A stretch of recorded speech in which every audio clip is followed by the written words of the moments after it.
রব্বুল আলামিন তার বান্দাকে এত ভালোবাসেন, একজন সাহাবী কতগুলি পাখির বাচ্চা নিয়ে রাসূলের কাছে হাজির হয়েছেন। আল্লাহর নবী বলেন, এই পাখির বাচ্চাগুলি আনলা কেন? সাহাবী বলেন, হুজুর এই পাখির বাসাটা ভেঙে গিয়েছিল, বাচ্চাগুলি যখন ধরলাম ওর মা আমার মাথার উপরে ঠোকরাতে লাগলো, সে নিজের জীবনের মায়াকে উপেক্ষা করে বাচ্চাগুলিকে হেফাজত করার জন্য আমার উপরে ঝাঁপিয়ে পড়লো। আমি নিয়ে এসেছি এখানে, এই দেখুন ঘরের মধ্যে ঢুকেছে, এখানেও এই পাখিটা এসেছে।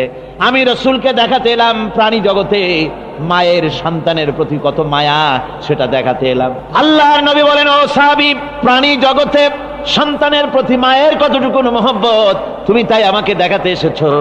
শোনো, এই প্রাণী জগতে সন্তানের প্রতি মায়ের যত মহব্বত, তার চাইতে লক্ষ কোটি গুণে বেশি মহব্বত বান্দার প্রতি আল্লাহ রব্বুল আলামিনের। মহব্বতকে, করুণাকে, রহমতকে, ভালোবাসাকে 100 ভাগ করা হয়েছে। 100 ভাগ করে 99 ভাগ আল্লাহ নিজের কাছে রেখেছেন, আর একটা ভাগ তামাম পৃথিবীর প্রাণী জগতে আল্লাহ ছড়াই দিয়েছেন। একটা ভাগ দিয়েছেন সারা দুনিয়ায় প্রাণী জগৎ। সেই একটা ভাগে এই শত সহস্র কোটি প্রাণীর মধ্যে যেটুকুন আমরা পাইছি, এতটুকুন মহব্বতে সন্তানের জন্য কলিজায়, সন্তানের কোনো অকল্যাণ হলে কলিজায় পানি থাকে না, সন্তানের কোনো অসুবিধা হলে বা মা বাপের কষ্ট হলে বা কারো কোনো কষ্ট হলে আমরা এই ধরনের আমাদের অবস্থা সৃষ্টি হয়ে যায়। 1 ভাগ তামাম পৃথিবীর সমস্ত প্রাণী জগতে ছড়ায় দেওয়ার পর আমাদের অবস্থা যদি এই হয়, তাহলে 99 ভাগ রহমত যার কাছে, বান্দার প্রতি তার মহব্বত কতখানি। সাহাবায়ে কেরামদের সঙ্গে রোমকদের লড়াই হতেছে, রোমক সৈন্যরা যুদ্ধে জিততে পারতেছে না কিছুতেই। এরপরে তারা গোয়েন্দা বিভাগের লোক পাঠায় দিল, এদের সঙ্গে জিততে পারি না কেন, একটু খুঁজে দেখে আসো রাত্রে এরা করেটা কি। গোয়েন্দা বিভাগের লোক সারা রাত ঘুরে ঘুরে তারপরে এসে রিপোর্ট করলো।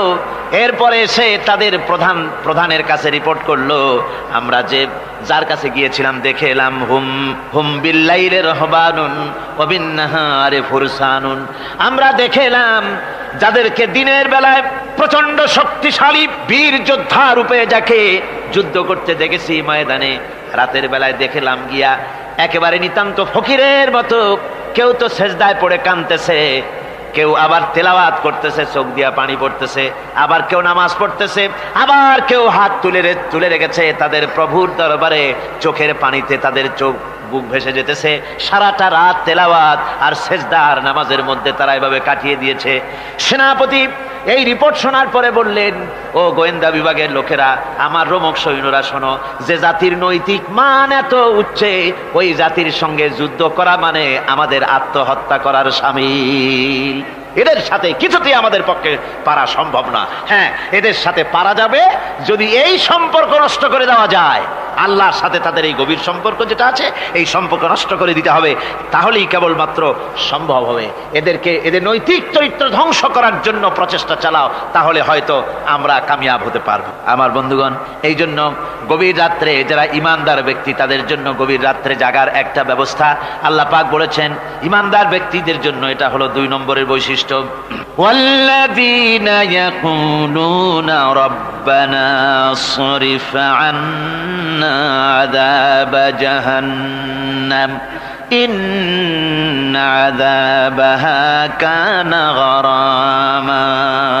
রহমানের বান্দার, খাঁটি বান্দার 3 নম্বরের বৈশিষ্ট্য হচ্ছে এই, তারা আল্লাহ রব্বুল আলামিনের দরবারে হাত তুলে ফরিয়াদ জানায়, আল্লাহর কাছে মোনাজাত করে, আল্লাহ রব্বুল আলামিনকে বলে, আয় আল্লাহ, হে আমার প্রভু, আয় আমার রব, জাহান্নামের আগুন থেকে দয়া করে আমারে বাঁচাও। জোরে বলেন আমিন, জোরে বলেন আমিন। জাহান্নামের বর্ণনা আমরা এই মাহফিলে করেছি, করি নাই? মনে আছে? দারুণ কঠিন জায়গা, অত্যন্ত কঠিন জায়গা, মারাত্মক জায়গা জাহান্নাম।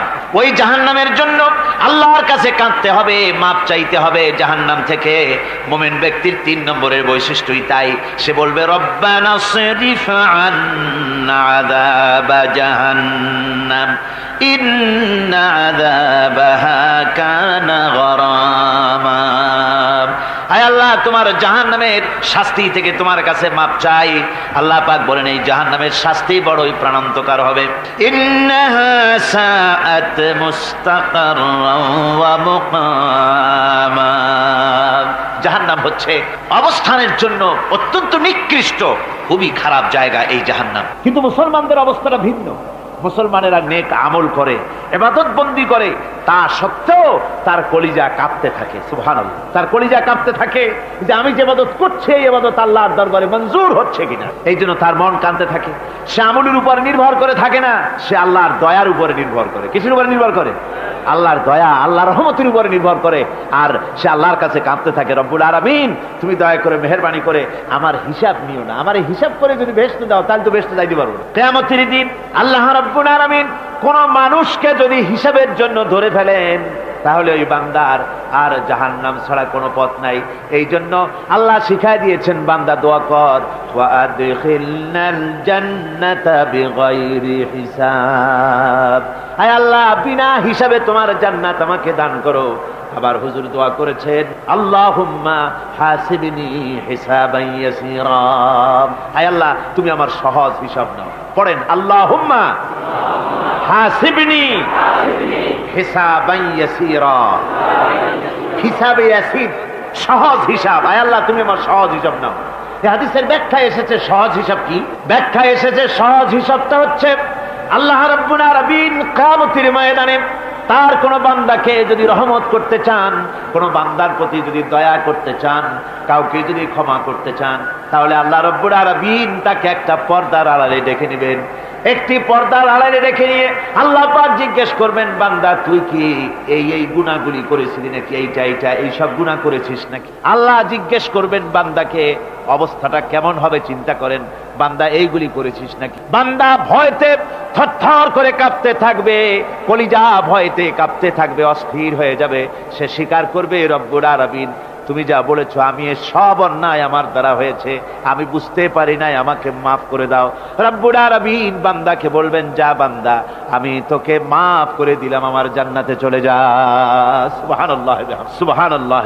সুতরাং জাহান্নামের শাস্তি থেকে সব সময়ের জন্য আল্লাহর কাছে মাফ চাইতে হবে। ওয়াল্লাযীনা ইযা আনফাকু লাম ইউসরিফু ওয়া লাম ইয়াকতুরু ওয়া কানা বাইনা যালিকা কাওয়ামা। রহমানের প্রকৃত খাঁটি বান্দা তারা, যারা নাকি যখন খরচ করে খরচের সময় বেহুদা খরচ করে না, আবার খরচের ভিতরে কার্পণ্যতাও তারা করে না। ওয়া কানা বাইনা যালিকা কাওয়ামা, এই দুইয়ের মাঝে তারা ভারসাম্য রক্ষা করে, মধ্যমনীতি অবলম্বন করে চলে। তার মানে হলো পয়সা আছে বলি এই পয়সা দিয়ে তারা মদ খায় না, জুয়া খেলে না, মিনা বাজার ইত্যাদি শয়তানি বদমাশি সিনেমা হল ইত্যাদি বানায়া পাপের বোঝা বাড়ায় না। তারা অতিরিক্ত কোনো খরচ করে না, আবার অর্থ পূজারী ব্যক্তির মতো কার্পণ্যতাও তারা করে না। দুইয়ের মাঝে তারা ভারসাম্য রক্ষা করে। এক শ্রেণীর লোক আছে মাল শুধু জমায়, খরচ টরচ করে না। কোরআন শরীফে বলা হয়েছে, আল্লাযী জামা মালান ওয়া আদ্দাদা, মাল জমা করে আর গুনতে থাকে, মাঝে মধ্যে আবার টেলিফোন করে, হ্যালো সোনালী ব্যাংকের ম্যানেজার সাহেব নাকি? বলে হ্যাঁ, দেখুন তো আমার আমলনামাটায় কত আছে এখন। হিসাব টিসাব করে আর তাড়াতাড়ি, এখন তো আর আমলনামা দেখতে সময় লাগে না, তাড়াতাড়ি দেখা যায়। আগে যেমন ব্যাংকে গিয়ে জানতে কেউ চাইতো যে আমার ডেবিট কত, ক্রেডিট কত, ব্যালেন্স কত ইত্যাদি জানতে চাইলে তাকে একেবারে সেই লেজার খোলা লাগে, বিরাট বিরাট বই, বড় বড় কিতাব যা গরুর গাড়ি দিয়ে টানা লাগে, এত বিশাল বিশাল বই ছিল। এখন সেগুলি সংক্ষিপ্ত হয়ে একেবারে কম্পিউটারের মধ্যে ঢুকানো হয়েছে। কম্পিউটারের ভেতরে রয়েছে একটা ছোট্ট যন্ত্র যার নাম হলো মাইক্রোচিপস, একেবারে এতটুকু ছোট্ট মাইক্রোচিপ। এই মাইক্রোচিপসের ভেতরে হাজার হাজার ক্লায়েন্টসদের ডেবিট ক্রেডিট, তাদের ট্রানজাকশন, তাদের ব্যালেন্স সব কিছু রয়ে গেছে। আপনি যখনই জিজ্ঞেস করবেন সে বাটন একটা দাবালো আর সাথে সাথে স্ক্রিনে এসে গেল আপনার নাম কি, বাপের নাম কি, দাদার নাম কি, কত টাকা জমা করছিলেন, কোন কোন তারিখ উঠাইছেন, আছে কত, নিছেন কত, 14 গোষ্ঠীর ইতিহাস একটা চাপে চলে আসে। তো আমি মানুষকে এভাবে বলি যে এই বুদ্ধিটা যিনি দিলেন, লোকেরা বলে তো কয় যে কিয়ামতের দিন আল্লাহ নাকি আমলনামা দিবে মানুষের সামনে হাজির করিয়া, ইমানদারের সামনের থেকে ডান হাতে, বেঈমানের পিছন থেকে কোন হাতে, বাঁ হাতে। এখন ওই আমলনামা সারা জীবনে যত কথা বলছি, যত কাজ করছি সব তাতে লেখা থাকবে। তাহলে সেটা তো একটা বিশাল একটা বই হবে, তো আমরা হাতে করে ধরবই বা কেমনে, আর ওটা হবেই বা কেমনে, আর ওটা পড়বই বা কেমনে। এখন তো বুঝতে সহজ হয়েছে কেমনে পড়বেন। মানুষের মাথায় যদি এই বুদ্ধি আসে, একটা ছোট্ট মাইক্রোচিপসের ভেতরে যদি হাজার হাজার ক্লায়েন্টসদের কোটি কোটি শত শত সহস্র কোটি একটা মাইক্রোচিপসের ভিতরে ঢুকানো যায়, তাহলে এই বুদ্ধি যিনি দিলেন তিনি বুঝি এর চাইতেও ছোট্ট বইয়ের মধ্যে আপনার আমলনামা উঠে দিতে পারবে না নাকি? যারা বলেন পারবে কিনা? নিশ্চয়ই পারবেন, 1000 বার পারবেন। বন্ধুগণ, সুতরাং এরা মাল জমা করে আর গোনে, জিজ্ঞেস করে ম্যানেজার সাহেব কত হয়েছে, বলে যে এত লক্ষ এত। তখন আবার চিন্তা হয় যে আরো কত টাকা জমাইতে পারলে কোটি হয়, তারপরে আরো 200 কোটি হয়। এভাবে তারা জমাইতে থাকে, খরচ করে না। তো এ ব্যাপারে সন্তানের জন্য, সন্তানদের জন্য খরচ যেটা লাগে সেটা স্ত্রী পুত্র সন্তান আত্মীয় স্বজন যে আছে যা তাদের জন্য যে পরিমাণ খরচ করা লাগে তা যদি না করে তাহলে এটা হচ্ছে বখিলি। আর খরচ করতে গিয়ে যদি বেশি করে তাহলে সেটা হচ্ছে বেহুদা খরচ। এখন এই বেহুদা খরচ থেকে আমাদেরকে বাঁচতে বলা হয়েছে। বিষয়টা হচ্ছে নিজের আত্মীয় স্বজন সন্তান সন্ততির জন্য খরচ করতে হবে যা লাগে তাই। আর আল্লাহর রাস্তায় যখন দেওয়ার কথা আসে তখন প্রাণ খুলে দান করতে হবে। দেখেন, লোকেরা যখন আল্লাহর রাস্তায় দান করতে বলা হয় পকেটের মধ্যে হাত দিয়ে তারপর আঙ্গুল অনেক সময় কষাকষি করে। একজনে জিজ্ঞেস করলাম, মিয়া পয়সা দিবাতে এত পকেটে হাত রাখিয়া বাইরে করো না মোটে? কয় যে ঘষে দেখতেছি শিখি না 10 পাই। তাহলে এইভাবে আল্লাহর রাস্তায় দেওয়ার সময় এই যে কার্পণ্যতা, এই কার্পণ্যতা মানুষকে তাকে শেষ করে দেয়, তার ঈমানকে নষ্ট করে দেয়। আর পয়সা আছে বলে বেশি খরচ করতে হবে, যেমন বিবাহে লোকেরা খরচ করে আমাদের দেশে। কোরবানি করতে গিয়ে খরচ করে। হ্যাঁ, কোরবানি করবেন, আপনি ভালো একটা কোরবানি করবেন, আপনার পয়সা যেমন আছেন তেমন। কিন্তু 50,000 টাকা দাম দিয়ে একটা গরু কিনা সেই গরুর গলায় মালা দিয়া এরপরে সারা শহরে প্রদর্শনী করতে হবে, এর কোনো যুক্তি নাই। আছে কোনো যুক্তি? যদি তা হয় তাহলে ওই গরু যিনি কেনেন তারও গলায় মালাই দিয়া দুজনে একসাথেই ঘুরানো দরকার, বুঝলেন? আমার বন্ধুগণ, আপনি কোরবানি করবেন, কোরবানি আপনার 10,000 টাকায় হয়ে যেতে পারে, 15,000 টাকায় হয়ে যেতে পারে। বাকি টাকাগুলি আল্লাহর রাস্তায় খয়রাত করে দেন। কত গরিব আত্মীয় আছে তাদের দিয়ে দেন। 50,000 টাকা দিয়ে বিরাট বাজারের সেরা গরু খরিদ করে কোরবানি দিচ্ছেন। অর্থটা কি? মানুষকে দেখাচ্ছেন আল্লাহর দরবারের গোশত যাবে না, চামড়া যাবে না, রক্ত যাবে না, যাবে আপনার নিয়ত। কি যাবে? নিয়ত। সুতরাং আল্লাহর রাস্তায় যখন খরচ করবেন সেই খরচ করার ব্যাপারে তখনও নিয়তটা দেখতে হবে। হালাল পথে খরচ করতে গেলেও নিয়তটা দেখতে হবে, এবং তখনও বেহুদা খরচ করা যাবে না। বিবাহে যেভাবে খরচ আজকাল করে মানুষেরা, হুজুর সাল্লাল্লাহু আলাইহি ওয়াসাল্লাম বলেছেন যে বিবাহে যত খরচ কম সেই বিবাহ তত বরকতপূর্ণ। আর আমরা মনে করি বিবাহে যত বেশি খরচ বাড়ানো যায় ততই এটা বেশি শানদার হবে। উল্টা চিন্তা করি। আল্লাহ রাব্বুল আলামিন এর পরে বলছেন, والذين لا يدعون مع الله إلها آخر ولا يقتلون النفس التي حرم الله إلا بالحق ولا يزنون ومن يفعل ذلك يلقى أثاما।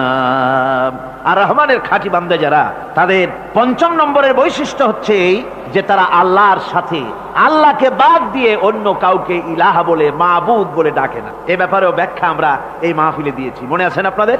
আল্লাহ ছাড়া অন্য কাউকে ইলাহা বলে ডাকা যাবে না। ওয়ালা ইয়াকতুলুনা আন-নাফসাল্লাতী হারামাল্লাহু ইল্লা বিল হক।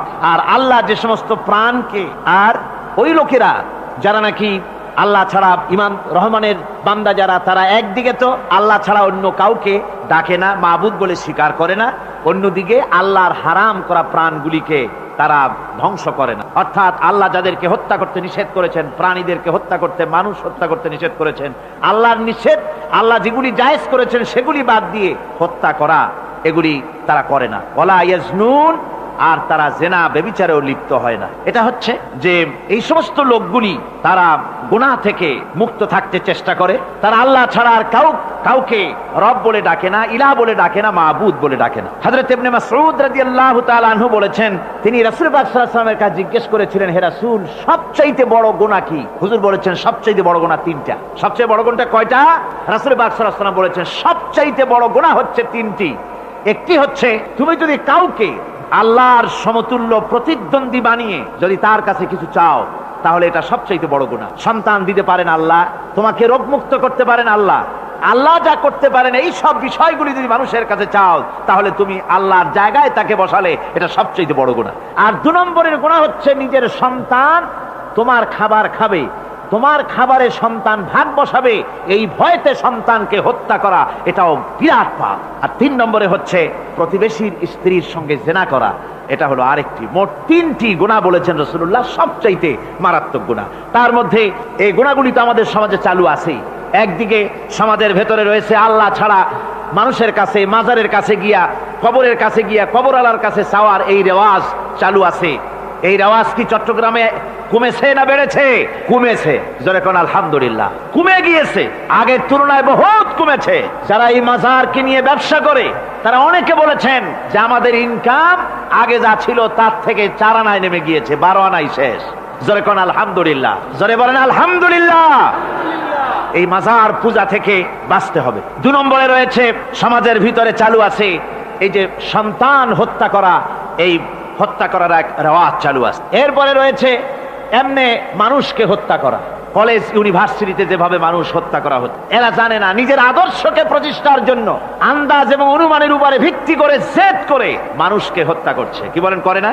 আল্লাহ রাব্বুল আলামিন বলেন, ওয়ামান ইয়াকুতুল মুমিনা মুতাআম্মিদান ফাজাযাউহু জাহান্নাম খালিদিনা ফিহা আবাদান।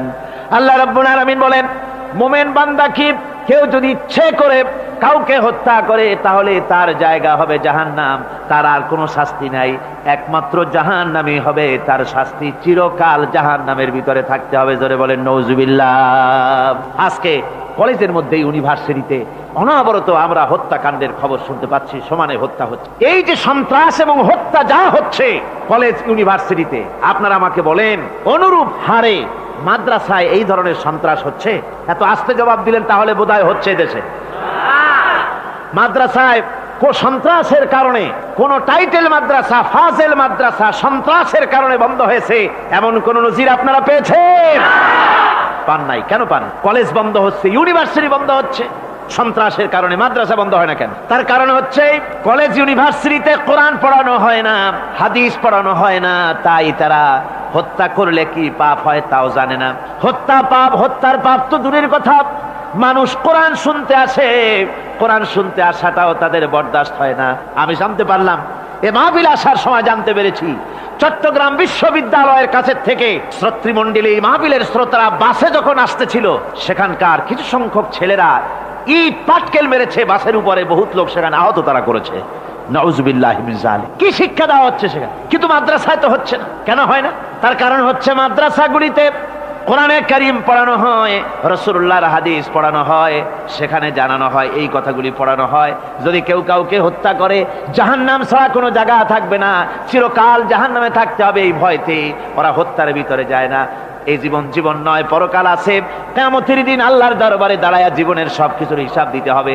এই জন্য তারা এসব জানে বলে, এসব তাদের রক্তে মাংসের ভিতরে ঢুকানো আছে বলে তারা চুরি ডাকাতি জেনা ব্যভিচার হত্যার দিকে তত যায় না যত এরা যায়। ঠিক কিনা বলে? কলেজ ইউনিভার্সিটিতে আজকে কোরআন শরীফ পড়ানো হয় না। মাদ্রাসা এবং মসজিদে, মাদ্রাসাগুলিতে যে কারণে সন্ত্রাস হয় না, ওই কারণটা যদি কলেজ ইউনিভার্সিটিতে ঢুকানো যায় তাহলে সন্ত্রাস বন্ধ হতে পারে। ঠিক কিনা কর?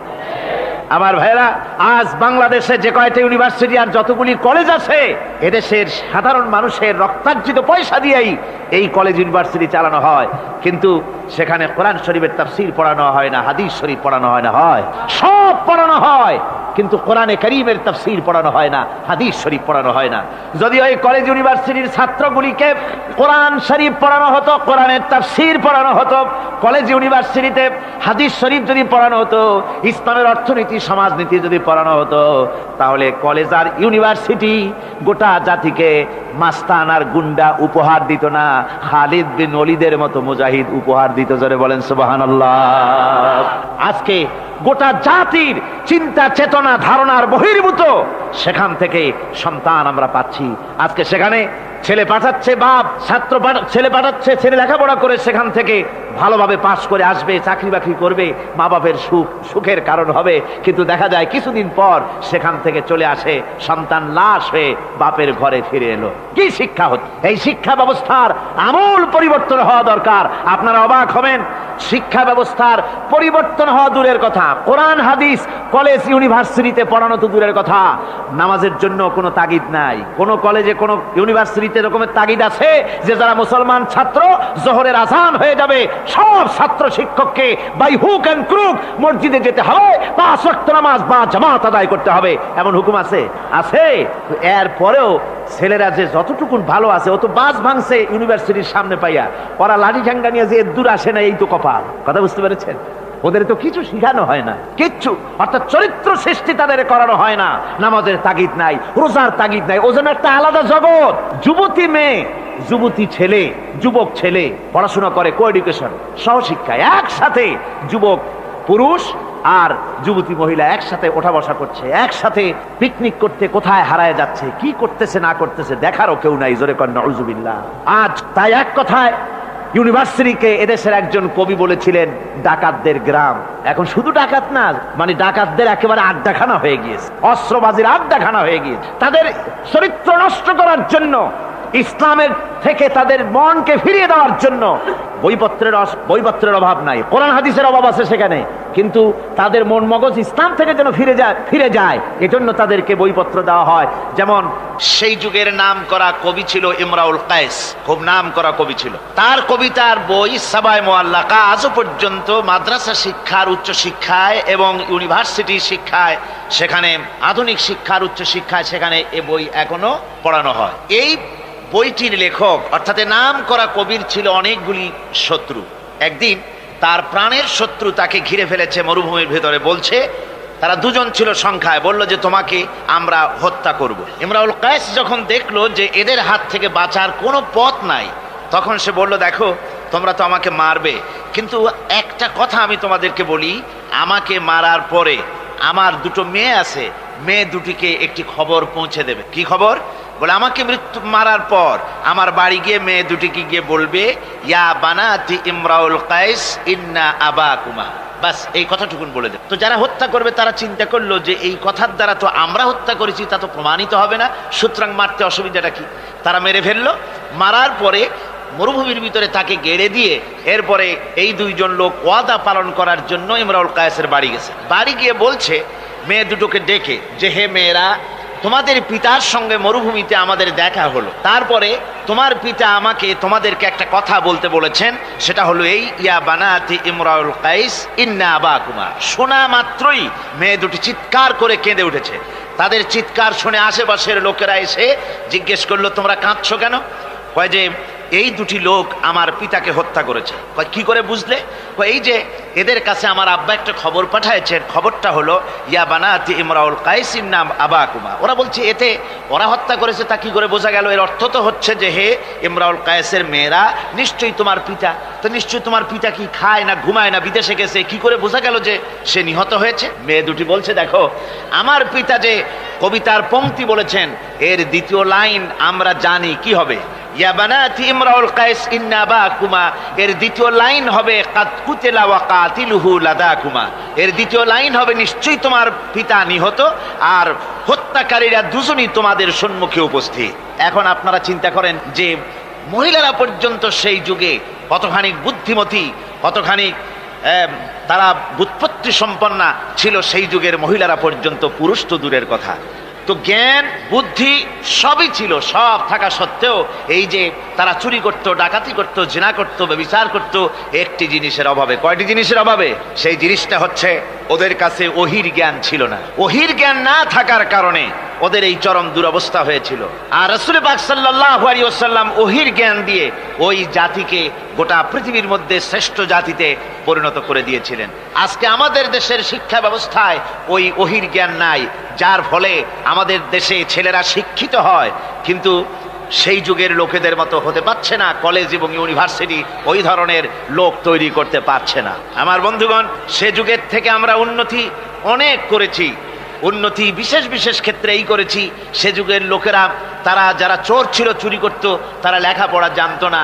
আজকে যারা চুরি করে তারা তো কমসে কম ম্যাট্রিক পাস। সে যুগে যারা ডাকাতি করত তারা লেখাপড়া জানতো না, আজকের যারা ডাকাত তারা কমসে কম বিএ পাস। আগের যুগে, সেই যুগে যারা নাকি মানুষ হত্যা করত তারা লেখাপড়া জানতো না, আর আজকে যারা মানুষ হত্যা করে তারা রীতিমতো শিক্ষা গ্রহণ করে কোথায় কেমনে আঘাত দিলে তাড়াতাড়ি মরে এটা জেনে শুনে ট্রেনিং নিয়ে তারপরে মানুষকে হত্যা করে। অগ্রগতি উন্নতি এতটুকুন হয়েছে, কিন্তু মৌলিক মানবীয় গুণাবলী সৃষ্টি করার জন্য কোরআনের অবদানের কোনো বিকল্প নাই। জোরে কোন সুবহানাল্লাহ। আমি গত 4 দিন আপনাদের সামনে কোন সূরা আলোচনা করেছি? সূরা ফুরকান। আমি সূরাটিকে শেষ করতে পারবো না, মানে মাঝখান থেকে আলোচনা করতে পারবো না, যেহেতু সময় নেই, আজকেই তো শেষ হয়ে যাবে। সেই জন্য আমি বেছে নিয়েছি সূরা ফুরকানের শেষ রুকুটি আপনাদের সামনে আজকে আলোচনা করব, যেখানে আল্লাহ রাব্বুল আলামিনের খাঁটি বান্দা তৈরি করার পরিকল্পনা আল্লাহ দিয়েছেন। খাঁটি বান্দা হওয়ার জন্য আল্লাহ পাক একটা ফর্মুলা বলেছেন, সেই ফর্মুলাটা আজকে আমরা এখানে আলোচনা করব। এই ফর্মুলা দিয়েই জনাবে মুহাম্মদ রাসূলুল্লাহ সাল্লাল্লাহু আলাইহি ওয়াসাল্লাম একটি সুন্দর সমাজ সৃষ্টি করেছিলেন, একটি আর্থসামাজিক সুন্দর সমাজ বিনির্মাণে যে ধরনের লোক তৈরি করা দরকার ছিল, এই কোরআনে কারীমের মাধ্যমেই রাসূল পাক সে ধরনের লোক তৈরি করেছিলেন। আসুন শয়তানের ওয়াসওয়াসা থেকে পানাহ চেয়ে নিয়ে আমরা কথা শুরু করি। আউযু বিল্লাহি মিনাশ শাইতানির রাজীম। বিসমিল্লাহির রাহমানির রাহিম। মুফিজুর রহমান সাহেব আমাকে খবর দিলেন, ওনার কাছে খবর এসেছে যে মানুষ ভিড়ে এবং চাপে শ্বাসরুদ্ধ হয়ে মরে যাওয়ার উপক্রম হয়ে যাচ্ছে বিভিন্ন জায়গায়। তা আমি আপনাদেরকে অনুরোধ করব, যিনি যেখানে আছেন সামনের দিকে বাড়ার কোনো চেষ্টা করবেন না। রাস্তায় থাকেন, ড্রেনের পাশে থাকেন, গাছের উপরে থাকেন, ছাদের উপরে থাকেন, যেখানে থাকেন সেখানে বসে পড়েন। রাস্তা তো ট্রাফিক বন্ধ করে দেওয়া হয়েছে, গাড়ি ঘোড়া এসব রাস্তায়, এ মাহফিলের চারদিকের সমস্ত রাস্তার গাড়ি ঘোড়া বন্ধ করে দেওয়া হয়েছে।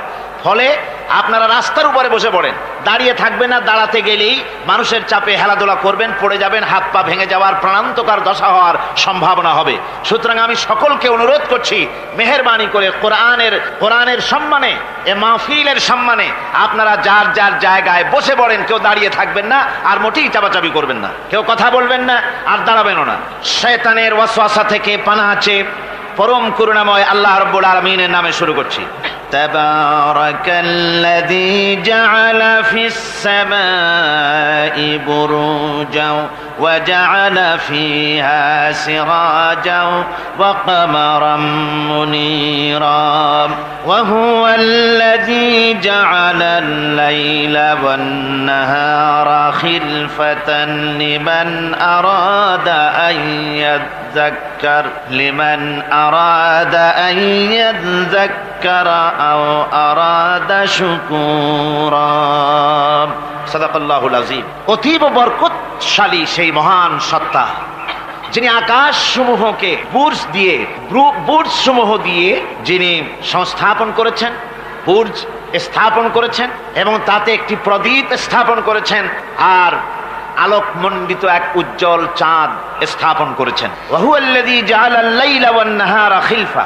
আর তিনি রাত এবং দিনকে পরস্পরের স্থলাভিষিক্ত বানিয়েছেন। লিমান আরাদা আন ইয়াযাক্কারা আও আরাদা শুকুরা।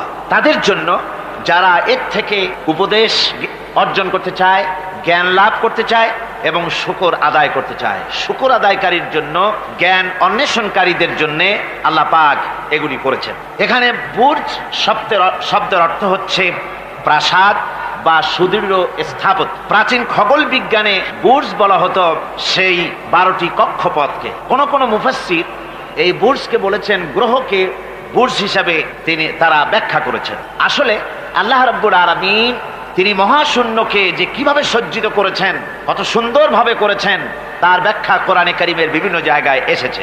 আল্লাহ পাক বলছেন, ওয়ালাকাদ জাআলনা ফিস সামাই বুরুজাও ওয়া যায়্যানাহা লিন-নাযিরিন। আমি আকাশে বহু সংখ্যক সুদৃঢ় বুর্জ স্থাপন করেছি এবং দর্শকদের জন্য তা অত্যন্ত সুসজ্জিত করে, সুদৃশ্য করে আমি সংস্থাপন করেছি, সুন্দর করে স্থাপিত করেছি। মহাশূন্য, এর মধ্যে আল্লাহ পাক সৃষ্টি করেছেন অগণিত গ্রহ উপগ্রহ। কত গ্রহ আছে, কত উপগ্রহ আছে, বিজ্ঞানীদের কাছে আজও পর্যন্ত তার কোনো হিসাব মেলেনি। মহাশূন্যে আল্লাহ পাক, মহাশূন্যের মহাবিস্ময়। বর্তমান বিজ্ঞান ক্রমান্বয়ে আশ্চর্য হয়ে যাচ্ছে তাদের নতুন নতুন আবিষ্কারের মাধ্যমে, চিন্তা ভাবনার মাধ্যমে, যে মহাশূন্য আল্লাহ পাক মহাস্রষ্টা কি করে রেখেছেন একটি বিশাল এক বিস্ময়ের কারখানা। সেখানে রয়েছে মিল্কি ওয়ে, যাকে বলা হয় ছায়াপথ। বিজ্ঞানীরা বলেছেন প্রায় 20,000 কোটি তারকা রয়েছে এই মিল্কি ওয়ের ভেতরে, ছায়াপথের ভেতরে। আবার কেউ কেউ বলেছেন যে সেই তারকার সংখ্যা বলা সম্ভব হবে না। সমুদ্র সৈকতের বালুকণা গণা তবুও সম্ভব, কিন্তু আকাশের তারকারাজি গণা সম্ভব নয়। এখন আল্লাহ পাক সেই মহাশূন্যের ভেতরে সৃষ্টি করে রেখেছেন এই ছায়াপথ। ছায়াপথের ভিতরে আছে যে তারকাগুলি, বিজ্ঞানীরা বলেছেন যে এই তারকাগুলি এত বিরাট বিরাট তারকা আছে। আগে তো ওনারা বলেছিলেন পৃথিবীর চাইতে সূর্যটা হচ্ছে পৃথিবীর চাইতে 13 লক্ষ গুণ বড়। এই বিরাট সূর্য ছিল তাদের কাছে বিস্ময়। এখন তারা বলছেন না, মিল্কি ওয়ের ভিতরে যে সমস্ত তারকার সন্ধান আমরা পেয়েছি, সে সমস্ত তারকা এত বড় বড় বিরাট দানবের মতো, যে ওর এক একটা তারকার ভেতরে যে সূর্য পৃথিবীর চাইতে 13 লক্ষ গুণ বড়, এরকম অন্তত 3 কোটি সূর্যকে একটা তারকার মধ্যে ঢুকিয়ে দেওয়া যায়। সুবহানাল্লাহ, কি বিশাল কাণ্ড! এখন এই তারকা, এই গ্রহ এবং উপগ্রহ রাজি মহাশূন্যে সব পরিভ্রমণ করছে, কেউ কিন্তু দাঁড়িয়ে নাই। বিজ্ঞানীরা বলছেন, কেউ বলেছেন সূর্য ঘোরে, কেউ কয় না পৃথিবী ঘোরে, কেউ কয় না ওই চন্দ্র ঘোরে, কেউ কয় যে না আমরা মিলে সবাই ঘুরি। এখন আসলে বিষয়টা কি, কে ঘোরে আর কে ঘোরে না? আসল কথাটা নিতে হবে কোরআনের কাছ থেকে। কার কাছ থেকে? ওই চন্দ্র সূর্যের স্রষ্টা যিনি, মহাবিশ্বের স্রষ্টা যিনি, তিনিই বলতে পারবেন যে আসলে ঘোরে কে। আল্লাহ রাব্বুল আলামিন বলেন, ওয়া কুল্লুন ফি ফালাকিন ইয়াসবাহুন। মহাশূন্যের পরে যা কিছু আছে সব সন্তরণশীল, সব গতিশীল, কেউ দাঁড়িয়ে নাই, সব সাঁতার কাটতেছে, সব ছোটাছুটি করছে। ছোটাছুটি করছে, তা আবার এত দ্রুত গতি, এক একটা যে গতির কথা আমরা চিন্তা করতে পারবো না। ভীষণ তীর্যক গতিতে সব ছুটছে তো ছুটছে, কিন্তু ওখানে আবার কোনো ট্রাফিক পুলিশ নাই। আছে নাকি ট্রাফিক পুলিশ? আমাদের দেশে রাস্তাঘাটে কত ট্রাফিক পুলিশ আর কত ট্রাফিক সিগন্যাল লাইট। একদিকে ট্রাফিক পুলিশের হাতছানি, আর একদিকে ট্রাফিক লাইটের চোখ রাঙানি। এরপরেও অ্যাক্সিডেন্টের অভাব নাই, ঠিক কিনা কর? বেচারা বেবি ট্যাক্সি, গরিব মানুষ, রাস্তার এক পাশ দিয়ে যায়, আর ওই দত্তের মতো ট্রাক এসে এক ধাক্কা মারে, গরিব বেচারা বেবি ট্যাক্সি 3 ঠ্যাং উপরের দিকে দিয়ে রাস্তার পাশে বসে আল্লাহ আল্লাহ করে। আমাদের ট্রেন লাইনে অ্যাক্সিডেন্ট, ওই গাড়ির লাইনে অ্যাক্সিডেন্ট, এত কিছু থাকা সত্ত্বেও কিন্তু ওই মহাশূন্যে কোনো সিগন্যাল লাইট নাই, কোনো ট্রাফিক পুলিশ নাই।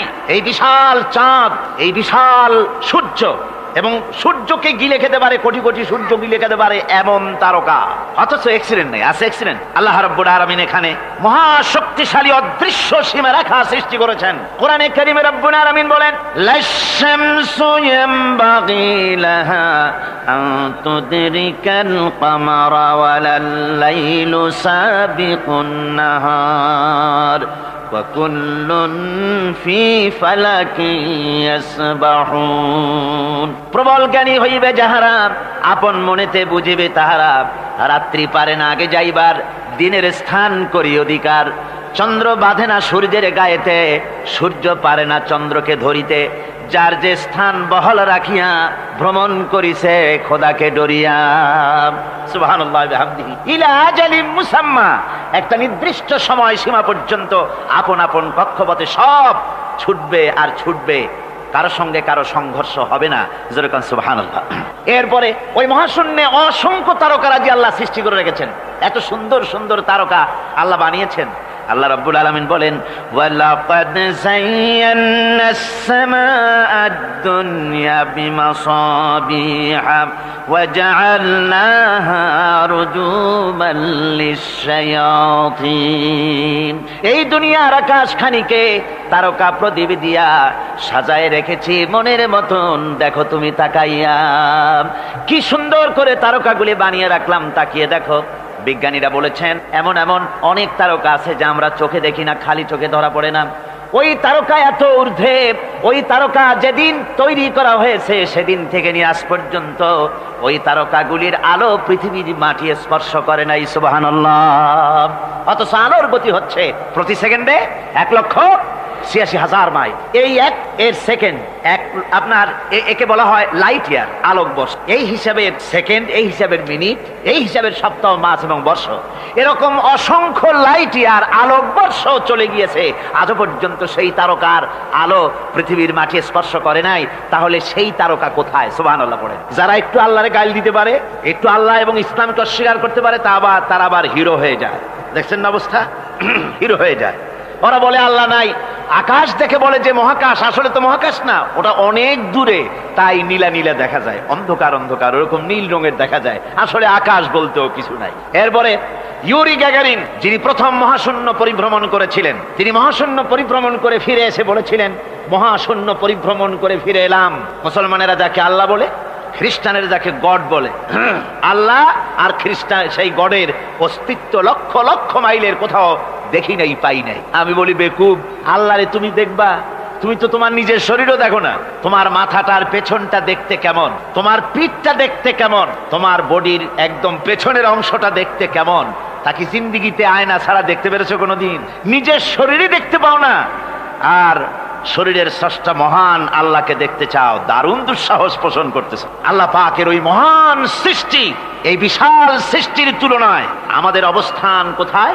আমাদের অবস্থান হচ্ছে মহাসমুদ্রের ভিতরে কাগজ দিয়ে নৌকা বানায়া যদি ছেড়ে দেওয়া যায়, তো মহাসমুদ্রে কাগজের নৌকাটার যে অবস্থা, এই আল্লাহর মহাবিশ্বে মহাশূন্যের ভেতরে স্পেস, মহাশূন্য আল্লাহর মহাসৃষ্টি, এর ভেতরে আমাদের অবস্থানও আটলান্টিক মহাসাগরে কাগজের নৌকাটা যেমন, আমাদের পৃথিবীর অবস্থাটা তেমন। সুবহানাল্লাহ, আল্লাহ কত বিরাট, সুবহানাল্লাহ। আমার বন্ধুগণ, আল্লাহ পাক বলছেন যে এইভাবে করে আমি চন্দ্র সৃষ্টি করেছি এবং সূর্য সৃষ্টি করেছি। ওয়াজআলা ফিহা সিরাজা ওয়া কামারাম মুনীরা, সেখানে একটা প্রদীপ আমি জ্বালিয়েছি, সেই প্রদীপটা হচ্ছে সূর্য। এই সূর্যটা হচ্ছে বিশাল, যা পৃথিবী থেকে 9,30,00,000 মাইল দূরে যে সূর্য অবস্থান করছে, এত দূরে থাকা সত্ত্বেও এই সূর্যের দিকে মানুষ খালি চোখে তাকাতে পারে না, এত উত্তপ্ত। সূরা নাবার মধ্যে আল্লাহ বলেছেন এটাকে ওয়াজআলনা সিরাজাও ওয়াহাজা, উত্তপ্ত, অতি উজ্জ্বল, অতি উত্তপ্ত প্রদীপ এই সূর্যটাকে আল্লাহ বলেছেন। তার তাপ এত বেশি যে পৃথিবীর কোন কোন জায়গায় সূর্যের তাপ 140 ডিগ্রি ফারেনহাইট পর্যন্ত উঠে যায়, এত তাপ হয়। তো এই সূর্যের দিকে মানুষ যদি খালি চোখে তাকায়, তাহলে তার চোখের দৃষ্টিশক্তি বিনষ্ট হয়ে যাওয়ার সম্ভাবনা থাকে। এই সূর্য দিয়ে আল্লাহ পাক ফসল পাকান, এই সূর্য দিয়ে জীবকুলের প্রাণ শক্তির সঞ্চার করেন আল্লাহ পাক। এই সূর্য, বিজ্ঞানীরা বলেছেন, একটা বই আছে, লেখকের নাম আমার মনে নাই, man does not stand alone. এই বইয়ের ভিতরে এই বিজ্ঞানী লিখেছেন, আল্লাহর সৃষ্টি রহস্য সম্পর্কে লিখেছেন যে সূর্য যেখানে এখন আছে, স্রষ্টা নিশ্চয়ই একজন আছেন, তিনি বলছেন যে সূর্য যেখানে আছে ওখান থেকে যদি কিছু নিচে নেমে আসতো সূর্য, তাহলে গোটা পৃথিবী পুড়ে ছাই হয়ে যেত।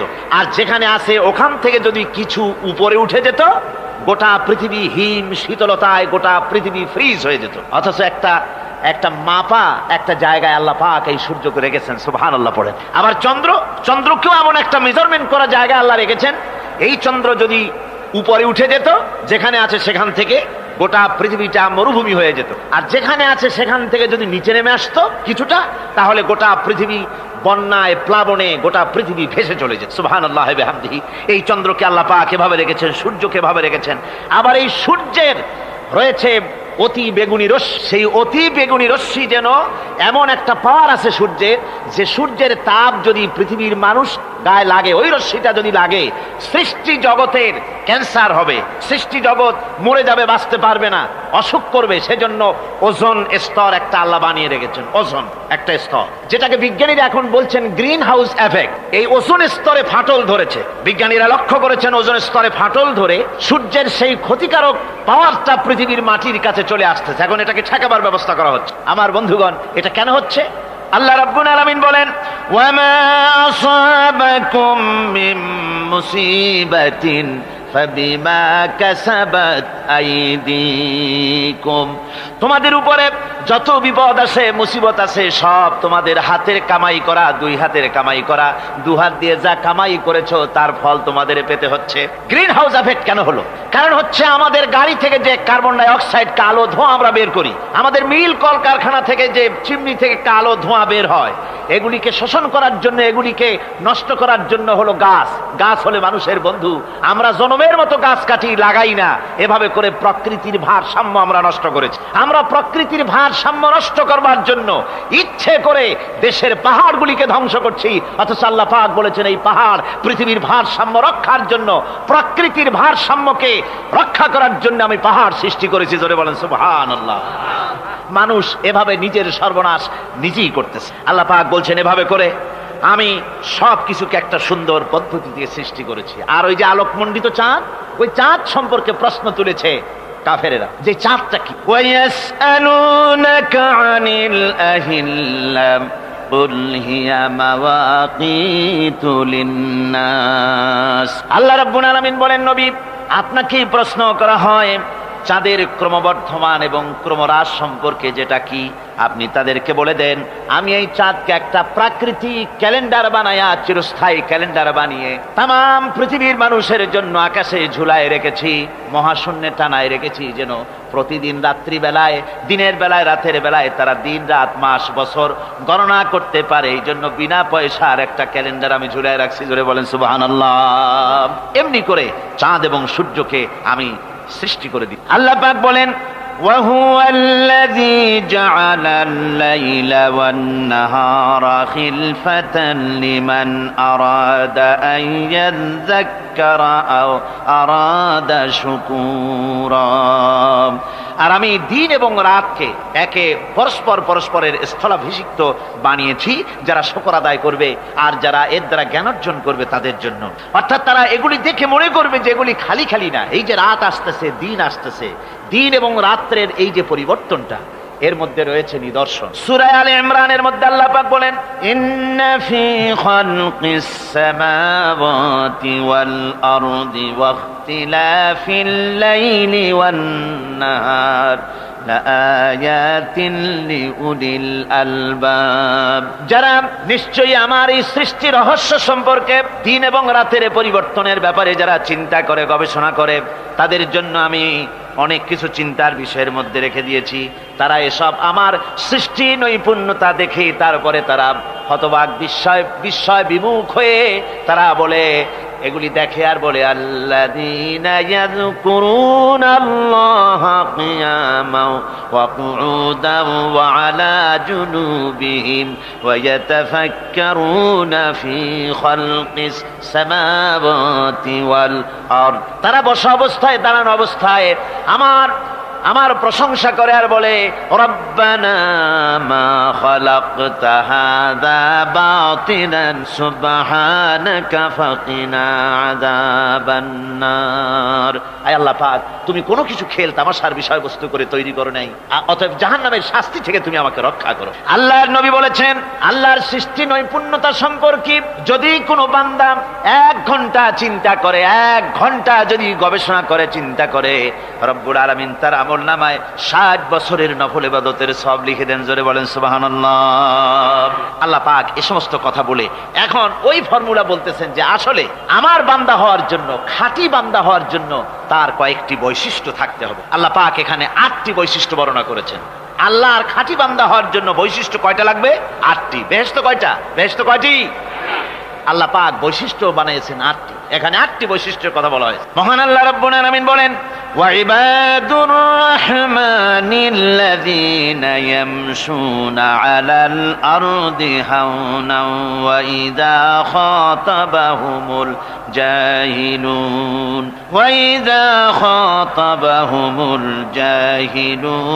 ক্বালু সালামা।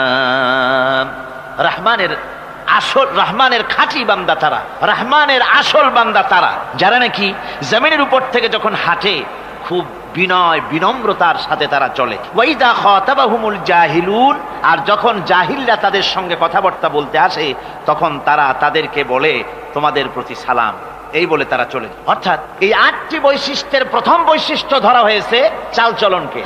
ইমানদার খাঁটি বান্দা যারা, তাদের চাল চলন সম্পর্কে প্রথম বৈশিষ্ট্য ধরা হয়েছে। তার মানে হচ্ছে নির্লজ্জ, স্বৈরাচার, মাস্তান, গুন্ডা, বদমাশ, অত্যাচারী, এদের চাল চলন এক ধরন। আবার অন্যদিকে ব্যক্তিত্ব সম্পন্ন, মর্যাদাবান, এরপরে শিক্ষিত, ভদ্র, মার্জিত, তাদের চালচলন ভিন্ন ধরনের। এই 2 শ্রেণীর চালচলন কি একরকম হয় নাকি? একরকম হয় না। তার কারণ হচ্ছে ব্যক্তির চালচলনের মাঝেই তার অবস্থাটা বোঝা যায় যে আসলে লোকটি কেমন। আল্লাহ রাব্বুল আলামিন এই কথার দ্বারা এটা প্রমাণ করতে চান যে মোমেন বান্দা যারা হবে, আল্লাহর খাঁটি বান্দা যারা হবে, তাদের পরিচয় দেওয়া লাগবে না। তাদের চালচলন দেখে, তাদের হাঁটা দেখে, তাদের চলা দেখে, তাদের বলা দেখে, তাদের আচরণ দেখে লোকেরা বুঝতে পারবে যে ইনি হচ্ছেন আল্লাহর একজন খাঁটি বান্দা, একজন মোমেন ব্যক্তি, একথা বুঝতে পারবে। আর সে ব্যক্তি জমিনের উপরে চলবে খুবই বিনম্র ভাবে। কোরআনে কারিমে অন্য জায়গায় আল্লাহ রাব্বুল আলামিন বলেছেন, ولا تمش في الأرض مرحا إنك لن تخرق الأرض ولن تبلغ الجبال طولا। আমার জমিনের উপরে অহংকারের পদবরে হেঁটো না, আমার জমিনের উপরে অহংকার করে জমিনের উপরে হেঁটো না। তুমি জমিনের উপরে অহংকার করে হেঁটে পদাঘাত দিয়ে আমার এই জমিনকে ফাটায় দিতে পারবে না, আর তুমি লাভ দিয়ে আমার আকাশে আমার পাহাড়ের উচ্চতাও তুমি ছাড়িয়ে যেতে পারবে না। অহংকার করে কেউ কি পায়ের আঘাত দিয়ে জমিনটাকে ফাটায় দিতে পারে? কি বলেন, পারবে? আর অহংকার করে লাভ দিয়ে পাহাড়ের উচ্চতাও কি কেউ ছাড়িয়ে যেতে পারবে? পারবে না। সুতরাং অহংকার, মোমেন ব্যক্তি যারা তারা অহংকার করতে পারে না। অহংকার মোমেনের স্বভাব নয়। অহংকার করতে পারে কেবলমাত্র আল্লাহ রাব্বুল আলামিন। অহংকার হচ্ছে আল্লাহ পাকের ইজার। অহংকার কি করতে পারেন? আল্লাহ পাক করতে পারেন। মানুষের অহংকার শোভা পায় না। মানুষ, তোমার আবার অহংকার কিসের?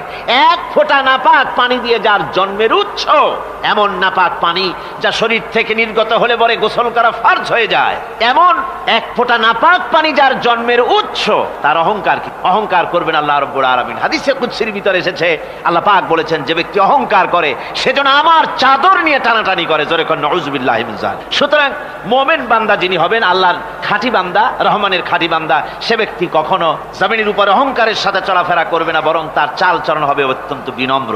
আর কি? আর হলো জাহিলদের সঙ্গে সে কোনো বিতর্কে লিপ্ত হবে না। জাহিলরা গালাগালি দেবে, গালাগালির জবাবে সে গালাগালি দেবে না। জাহিলরা অত্যাচার করবে, অত্যাচারের জবাবে সে অত্যাচার করবে না, বরং তাদেরকে দেখলে, তারা অত্যাচার করতে আসলে, তারা গালাগালি দিলে তাদের জবাবে ইদফা বিল্লাতি হি আহসান, তাদের জবাবে তাদেরকে সালাম দিয়ে সেখান থেকে তারা কেটে পড়বে।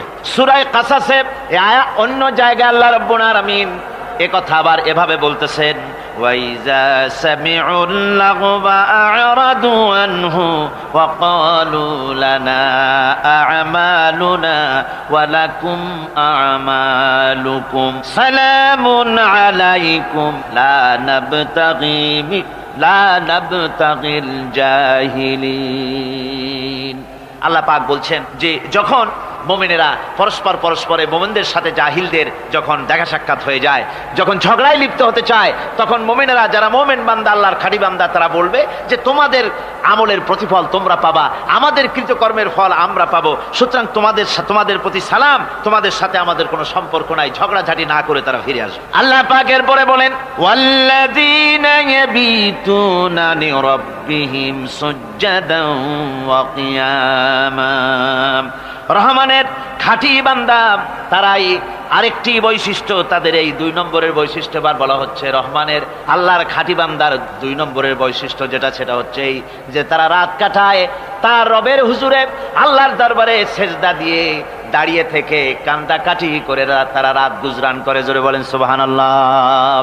আর এর বিপরীত যারা, তারা রাত কাটায় রাতের বেলা মদ, জুয়া, সিনেমা, গান বাজনা, অশ্লীলতা, নাটক, হাবিজাবি গল্প গুজব করে তারা তাদের রাত কাটায়। আর যারা মুমিন বান্দা, আল্লাহর বান্দা, যারা খাঁটি বান্দা, তারা এই রাত তারা আল্লাহর ইবাদতের ভিতর থেকে কান্দাকাটির মধ্য দিয়ে দাঁড়িয়ে দাঁড়িয়ে অথবা সেজদার ভিতরে তারা তাদের রাত কাটিয়ে দেয়।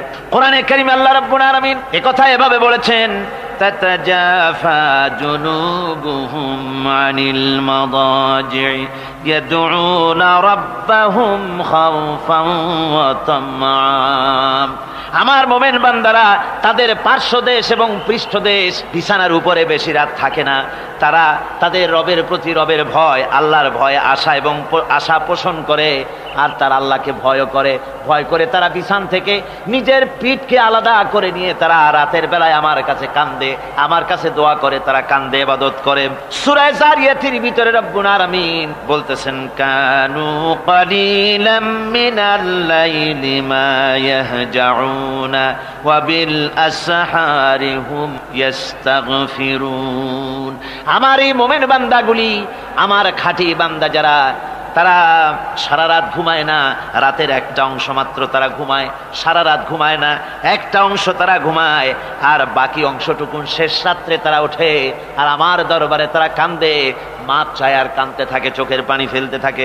আল্লাহ রাব্বুল আলামিন শেষ রাত্রে প্রথম আকাশে আসেন, হাদিস শরীফে এসেছে, প্রথম আকাশে আল্লাহ রাব্বুল আলামিন এসে দুনিয়ার মানুষকে ডাকেন, কে আছো গুনাহ করে জীবন বোঝাই করে ফেলেছো, নাফরমানি করেছো, গুনাহ করেছো, অথবা বিপদে পড়েছো, ঋণগ্রস্ত হয়ে পড়েছো, অসুবিধায় পড়েছো, মামলা মকদ্দমায় পড়েছো, আমার কাছে মাপ চাও, আমার কাছে সাহায্য চাও।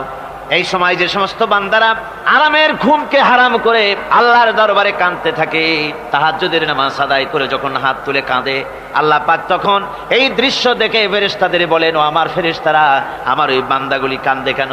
সমস্ত মানুষ যখন ঘুমানো, এই বান্দাগুলি কাঁদে কেন বলো? ফেরেশতারা বলে, আল্লাহ তুমি তো ভালো করে জানো। ফেরেশতারা বলে, আল্লাহ পাক বলবেন, তবুও তোমাদের মুখ থেকে শুনতে চাই।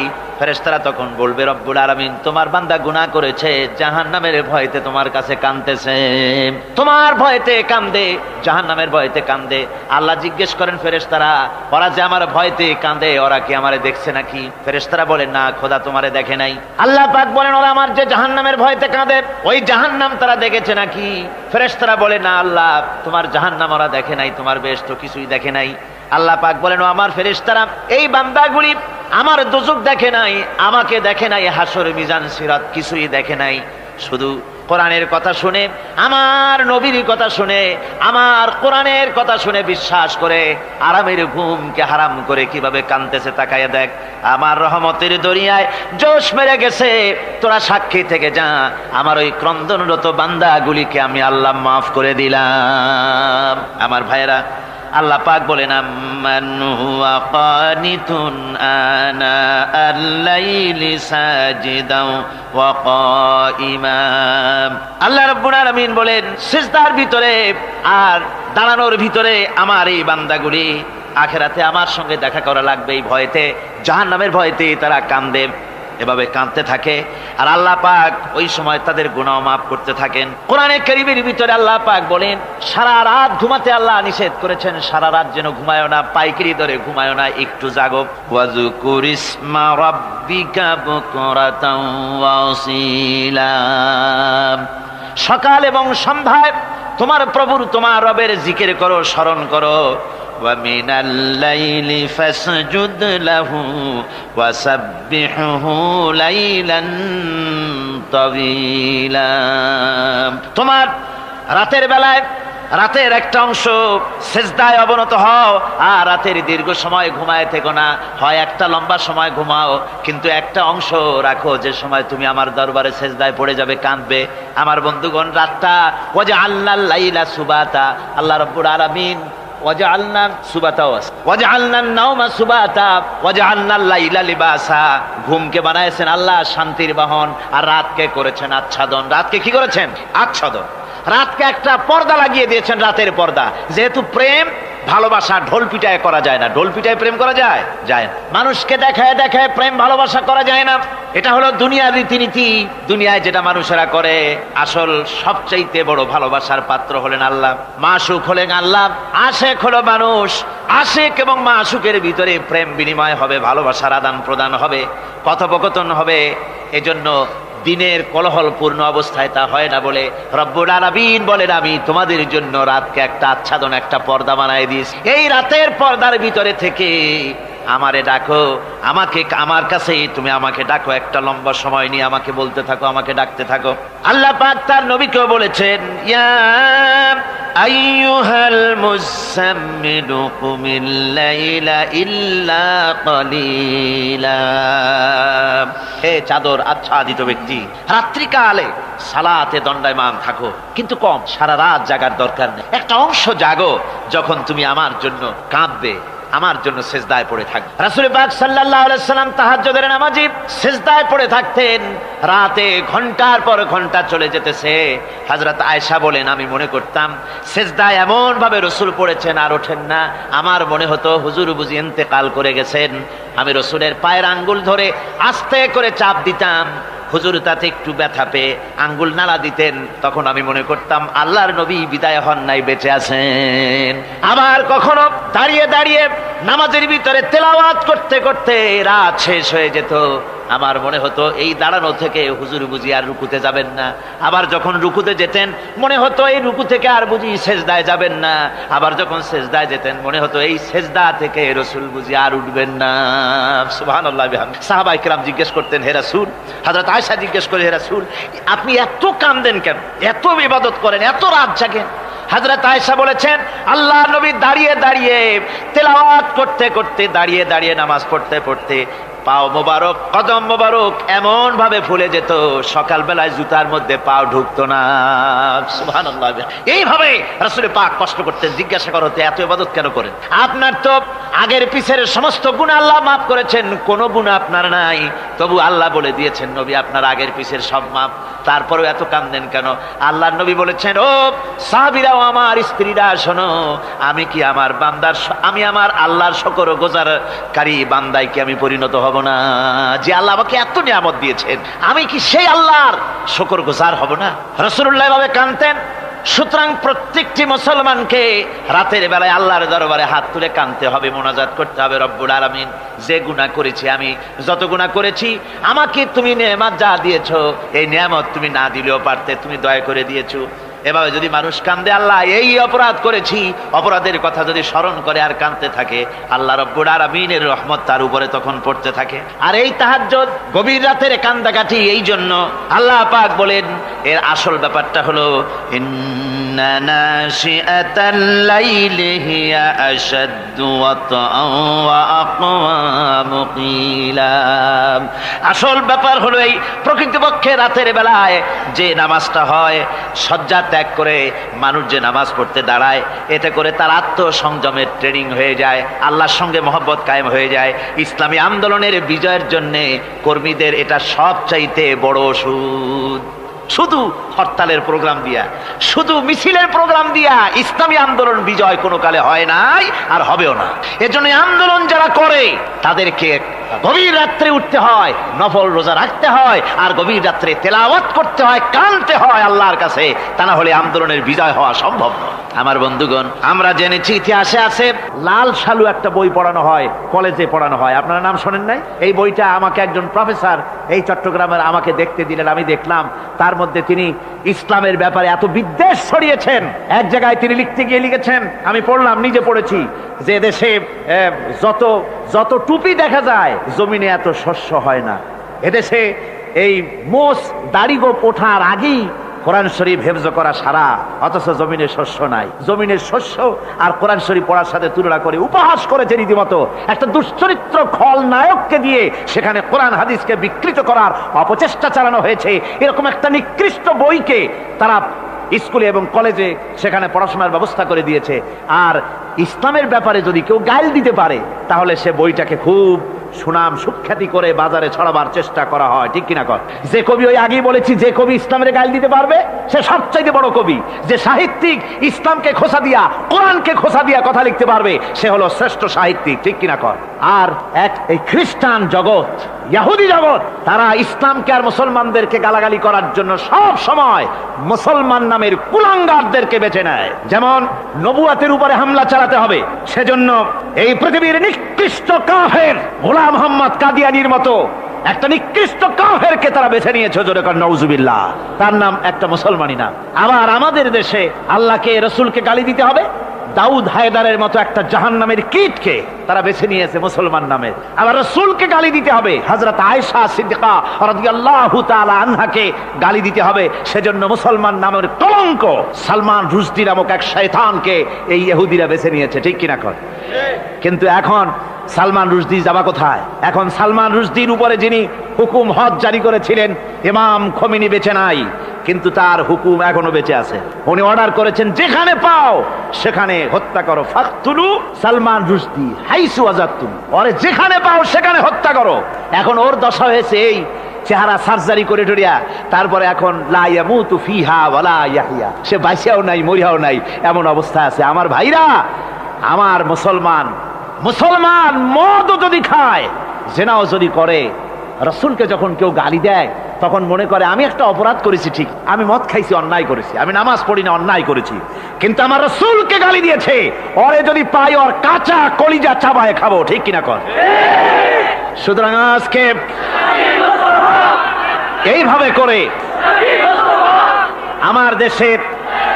আমার দেশের শিক্ষা ব্যবস্থাকে নষ্ট করা হয়েছে এই ধরনের বই পড়িয়ে। এবং এক শ্রেণীর শিক্ষক আছেন যারা কলেজ ইউনিভার্সিটিতে অপ্রাসঙ্গিকভাবে ইসলামকে গালাগালি করে, আল্লাহকে গালি দেয়, ইসলামকে গালি দেয়, মুসলমানদেরকে গালি দেয়। বরদাস্ত করতে পারি না। বলি বন্ধুরা, ইসলাম যদি ভালোই না লাগে তাহলে নামটা মুসলমানি নাম রাখছেন কেন? ঘোষণাটা দিয়ে দেন, আমরাও জানাজা না পড়াবার হাত থেকে বেঁচে যাই, ঠিক কিনা? সুতরাং এরা ওই জায়গায় বসে আছে আমাদের সন্তানদের মস্তিষ্ককে বিকৃত করার জন্য। আল্লাহ রাব্বুল আলামিন বলেন এভাবে করে, ওয়াল্লাযীনা লা ইয়াদউনা মা'আল্লাহি ইলাহান আখারা ওয়া লা ইয়াকতুলুনান নাফসাল্লাতী হারামাল্লাহু ইল্লা বিল হক। তারা হত্যা থেকে বিরত থাকে, মানুষকে হত্যা করে না। ওয়া মান ওয়ালা ইয়াজনুন, আর তারা ব্যভিচার করে না, জিনা ব্যভিচার করে না। জিনা ব্যভিচার সম্পর্কে কোরআন শরীফ বলছে, ওয়ালা তাকরাবুজ জিনা ইন্নাহু কানা ফাহিশাতান ওয়া সাআ সাবিলা। জিনা করা তো দূরের কথা, আল্লাহ পাক বলছেন জিনার নিকটবর্তী হয় না। জিনার নিকটবর্তী মানুষ হয় কিভাবে? জিনার নিকটবর্তী হওয়ার জন্য কতগুলি উপকরণ এবং উপাদান আছে। তা হচ্ছে অশ্লীল নৃত্য গীত, তা হচ্ছে যৌন আবেদনমূলক পত্র পত্রিকা, তা হচ্ছে অশ্লীল ছায়াছবি, তা হচ্ছে নারী সৌন্দর্যের প্রদর্শনী। এই সব জিনিসগুলি মানুষকে জেনার দিকে আকৃষ্ট করে। এসব কি আমাদের সমাজে চালু আছে? আমাদের সমাজে আছে? তো জেনার উপকরণ কি কি বললাম? জেনার উপকরণ হচ্ছে সহশিক্ষা, জেনার উপকরণ হচ্ছে নারীর সৌন্দর্য প্রদর্শনী, জেনার উপকরণ হচ্ছে অশ্লীল পত্র পত্রিকা এবং অশ্লীল ছায়াছবি। এগুলি মানুষকে জেনার দিকে আকৃষ্ট করে, উদ্বুদ্ধ করে। এসব আমাদের সমাজে চালু আছে। ব্যাঙ্গের ছাতার মতো ভিডিও ক্লাব চালু হয়েছে শহরের কোনায় কোনায়, রাস্তার মোড়ে মোড়ে। আর এ দিয়ে ছবি এনে মানুষ দেখতে থাকে আর চরিত্র নষ্ট হতে থাকে।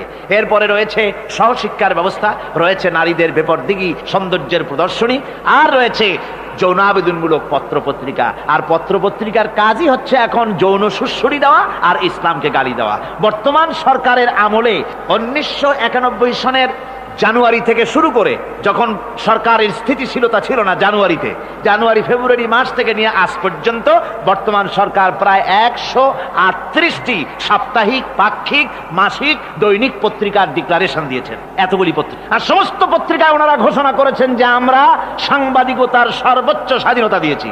আর এই সর্বোচ্চ স্বাধীনতার সুযোগ নিয়ে প্রত্যেকটি পত্রিকা, অলমোস্ট প্রায় প্রত্যেকটি পত্রিকা ইসলামকে গালি দিচ্ছে। আর কিছু পত্রিকা সমাজে চালু হয়েছে, বাংলাদেশে চালু হয়েছে ভারতের রয়ের টাকায়। ভারতের রয়ের টাকা দিয়ে যে পত্রিকা, দৈনিক এবং সাপ্তাহিক পত্রিকা চালু হয়েছে, তার ভিতরে রয়েছে দৈনিক ভোর এবং আজকের কাগজ, সাপ্তাহিক পূর্বাভাস। ভারতের রয়ের টাকা দিয়া পরিচালিত এই কাগজগুলি গোটা বাংলাদেশের জাতি সত্তাকে দ্বিধা বিভক্ত করার জন্য সর্বাত্মক প্রচেষ্টা তারা চালাচ্ছে। এরা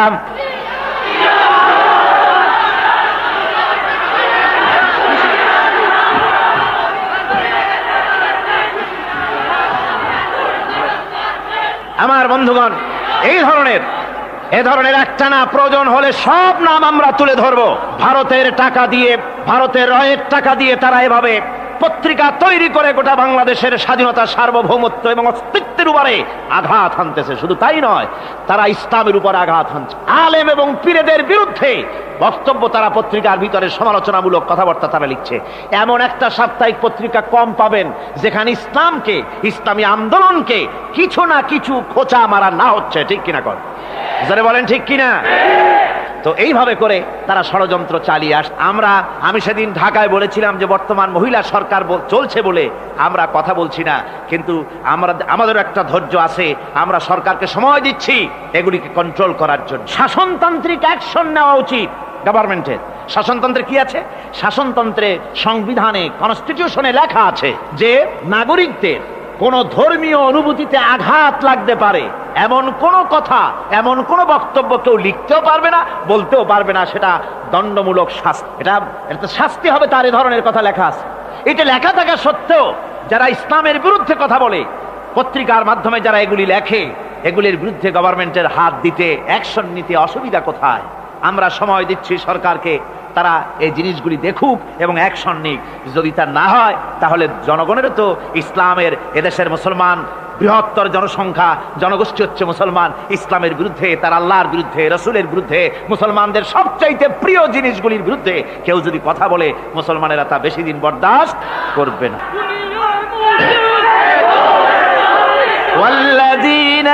আল্লাহ পাকের বলে বলে ইউদাআফ লাহুল আযাবু ইয়াওমাল কিয়ামাতি ওয়া ইয়াখলুদু ফীহি মুহানা। এই সব কাজ যারা করবে, আল্লাহকে বাদ দিয়ে যারা আল্লাহকে বাদ দিয়ে অন্যকে মাবুদ বলে ডাকবে আর হত্যা করবে, জিনা করবে, আল্লাহ বলেন তাদেরকে কিয়ামতের দিন পুনঃ পুনঃ আযাব দেওয়া হবে। আর তাদেরকে ওয়ায়াখলুদ ফীহি মুহানা, তারা বড় লাঞ্ছনার জীবন যাপন করবে, সেখানে লাঞ্ছনার সাথে তারা বসবাস করবে। ইল্লা মান তাবা ওয়া আমানা ওয়া আমিলা আমালান সালিহান ফাউলাইকা ইউবাদদিলুল্লাহু সাইয়্যাতিহিম হাসানাত ওয়া কানা আল্লাহু গফুরার রহিমা। ইল্লা মান তাবা, এই সমস্ত আযাব থেকে বাঁচবে কারা? বাঁচবে সেই সব লোক যারা তওবা করেছে এবং নেক আমল করেছে। ফাউলাইকা ইউবাদদিলুল্লাহু সাইয়্যাতিহিম হাসানাত, আল্লাহ রাব্বুল আলামিন তাদের অন্যায় ত্রুটিপূর্ণ কাজগুলিকে ভালো দিয়ে বদলে দিবেন। সুবহানাল্লাহ ওয়া বিহামদিহি। ওয়া কানা আল্লাহু গফুরুর রহিমা, আর আল্লাহ পাক হচ্ছেন বড় ক্ষমাশীল এবং দয়াবান। এই সুসংবাদ তাদের জন্য যাদের জীবন নানা প্রকারের অপরাধে কলঙ্কিত করেছে যারা, এবং নিজেদেরকে সংশোধন করতে এখন ইচ্ছুক। জীবনে বহু গুনাহ করেছে, হারামি, বদমাশি, জিনা, ব্যভিচার করেছি, এখন জীবনকে সংশোধন করতে চায়। এদের জন্য আল্লাহ রাব্বুল আলামিন এই সাধারণ ক্ষমা ঘোষণা করেছেন, জেনারেল এমনেস্টি ঘোষণা করেছেন।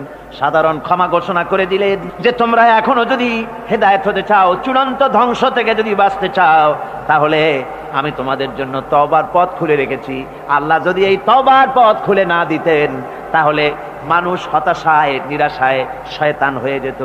তার মানে আরো পাপ করত। যখন আর কোনো গুনাহ যখন মাপই হবে না, তখন আর কি করা যায়? আরো বেশি পাপের মধ্যে লিপ্ত হয়ে যায়। আমার ভাইরা, আল্লাহ রাব্বুল আলামিন মানুষের জন্য তওবা করার জন্য, গুনাহ মাফের জন্য দরজা খুলে রেখেছে। ইবনে জারীর তাবারীর একটি বর্ণনা এসেছে, হযরত আবু হুরায়রা রাদিয়াল্লাহু তাআলা আনহু তিনি বলছেন যে আমি এশার নামাজ পড়ে মসজিদে নববী থেকে এশার নামাজ পড়ে ঘরে আসতেছিলাম। ঘরে আসার সময় দেখি আমার দরজার কাছে একজন মহিলা দাঁড়ান। সে আমাকে সালাম বলল, আমি তাকে তার সালামের জবাব দিয়ে ঘরের মধ্যে প্রবেশ করলাম। কিছুক্ষণ পরে ওই মহিলা দরজায় নক করলেন। আমি দরজা খুলে জিজ্ঞেস করলাম, কি চাও? তিনি বললেন যে আমি শয়তানের ওয়াসওয়াসায় পড়ে জিনা করেছি এবং এই জিনা করার পর আমি গর্ভবতী হয়েছি, এরপরে একটা সন্তান হয়েছে, আমি সেই সন্তানকেও মেরে ফেলে দিয়েছি। এখন আমার বাঁচার পথ, আমার এখন এই গুনাহ মাফ হওয়ার পথ। হযরত আবু হুরায়রা রাদিয়াল্লাহু তাআলা আনহু বলছেন যে অসম্ভব, তোমার এই গুনাহ মাফ হবে। মহিলা তখন যাওয়ার সময় কাঁদতে কাঁদতে কপালে আঘাত করতে করতে যাচ্ছিল যে আরে শরীরের এই রূপ, এই যৌবন, এই সৌন্দর্য কি তৈরি হয়েছিল জাহান্নামের আগুনে জ্বলার জন্য?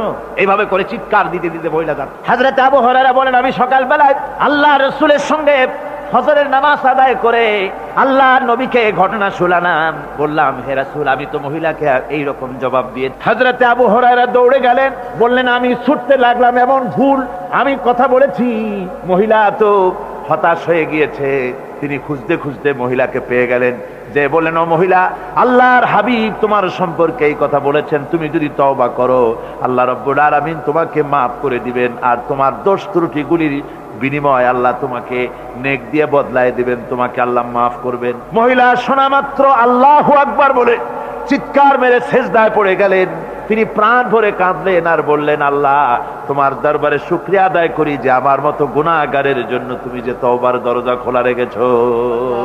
তিনি তার নিজের দাসীকে এবং তার বাচ্চাকে, কৃতদাসীকে আল্লাহর শকরার্থে মুক্ত করে দিলেন।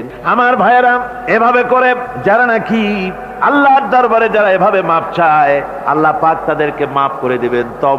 তওবা করার জন্য রব্বুল আলামিন পথ খুলে রেখে দিয়েছেন। আবার অন্য হাদিসে এসেছে হযরতে রাসূল পাক সাল্লাল্লাহু আলাইহি ওয়াসাল্লামের কাছে এক বৃদ্ধ এসে বলেছিলেন, হে আল্লাহর নবী, আমি যত গুনাহ করেছি সমস্ত গুনাহ যদি দুনিয়ার মানুষেরকে ভাগ করে দেওয়া হয় তাহলে একযোগে সব মানুষকে তা ডুবাইয়া ছাড়বে। এত গুনাহ আমি করেছি, এমন কোন গুনাহ নাই যে আমি করি নাই।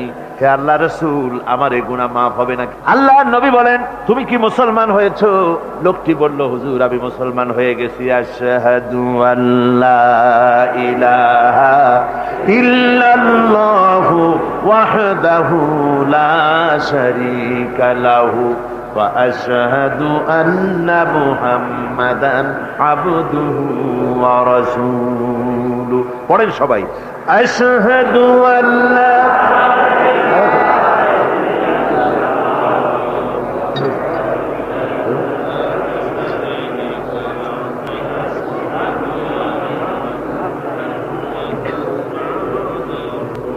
ওই লোকটি যখন কলেমা পড়লেন, বললেন আমি মুসলমান হয়েছি।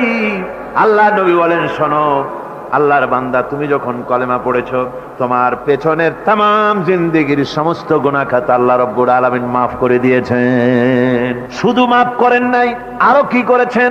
ওয়ায়ুবাদদিলুল্লাহু সাইয়্যাতিহিম হাসানাত। দোষ ত্রুটি তোমার যা আছে, যে ব্যক্তি তওবা করে আল্লাহর পথে চলে, নেক আমল করে, পেছনের জীবনের দোষ ত্রুটি যা করেছেন সবগুলির বদলে আল্লাহ রব্বুল আলামিন নেকি লিখে দিবেন। জোরে বলেন সুবহানাল্লাহ। তার মানে হচ্ছে জীবনে যত অপরাধ করেছিল তওবা করে যখন ভালো কাজ করবে আর পেছনের কথাগুলি যখন মনে করবে গভীর রাত্রে, আল্লাহ আমি এই ধরনের পাপ করেছিলাম, চুরি করেছি, ডাকাতি করেছি, জেনা করেছি, মদ খেয়েছি, মিথ্যা কথা বলেছি, এই সব কথা বলে যত অনুশোচনা করবে আর অনুতপ্ত হবে, চোখ দিয়া যত পানি পড়বে, নতুন নতুন করে তার আমল নামে আল্লাহ নেকি লিখতে থাকবেন। জোরে বলেন সুবহানাল্লাহ। রব্বুল আলামিন তার বান্দাকে এত ভালোবাসেন, একজন সাহাবী কতগুলি পাখির বাচ্চা নিয়ে রাসূলের কাছে হাজির হয়েছেন। আল্লাহ নবী বলেন, এই পাখির বাচ্চাগুলি আনলা কেন? সাহাবী বলেন, হুজুর এই পাখির বাসাটা ভেঙে গিয়েছিল, বাচ্চাগুলি যখন ধরলাম ওর মা আমার মাথার উপরে ঠোকরাতে লাগলো, সে নিজের জীবনের মায়াকে উপেক্ষা করে বাচ্চাগুলিকে হেফাজত করার জন্য আমার উপরে ঝাঁপিয়ে পড়লো। আমি নিয়ে এসেছি এখানে, এই দেখুন ঘরের মধ্যে ঢুকেছে, এখানে ওই পাখিটা এসেছে। আমি রাসূলকে দেখাতে এলাম প্রাণী জগতে মায়ের সন্তানের প্রতি কত মায়া, সেটা দেখাতে এলাম। আল্লাহর নবী বলেন, ও সাহাবী, প্রাণী জগতে সন্তানের প্রতি মায়ের কতটুকু মহব্বত তুমি তাই আমাকে দেখাতে এসেছো।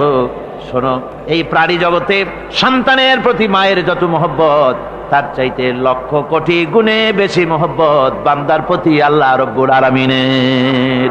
মহব্বতকে, করুণাকে, রহমতকে, ভালোবাসাকে 100 ভাগ করা হয়েছে। 100 ভাগ করে 99 ভাগ আল্লাহ নিজের কাছে রেখেছেন, আর একটা ভাগ তামাম পৃথিবীর প্রাণী জগতে আল্লাহ ছড়াই দিয়েছেন। একটা ভাগ দিয়েছেন সারা দুনিয়ায় প্রাণী জগৎ। সেই একটা ভাগে এই শত সহস্র কোটি প্রাণীর মধ্যে যেটুকুন আমরা পাইছি, এতটুকুন মহব্বতে সন্তানের জন্য কলিজায়, সন্তানের কোনো অকল্যাণ হলে কলিজায় পানি থাকে না, সন্তানের কোনো অসুবিধা হলে বা মা বাপের কষ্ট হলে বা কারো কোনো কষ্ট হলে আমরা এই ধরনের আমাদের অবস্থা সৃষ্টি হয়ে যায়।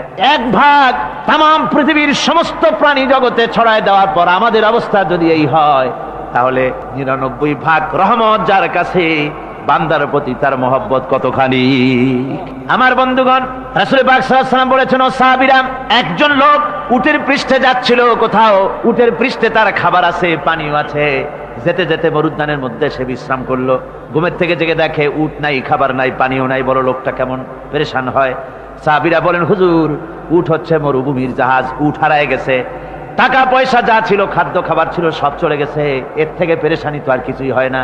হুজুর বলেন, লোকটা খানিকক্ষণ চিন্তা ভাবনা করতে করতে কিছুক্ষণ পর দেখলো উট ফিরে এসেছে, সমস্ত টাকা তার ওই খাদ্য আর পানিও নিয়ে হাজির হয়ে গেছে। বলো কেমন খুশি হয়?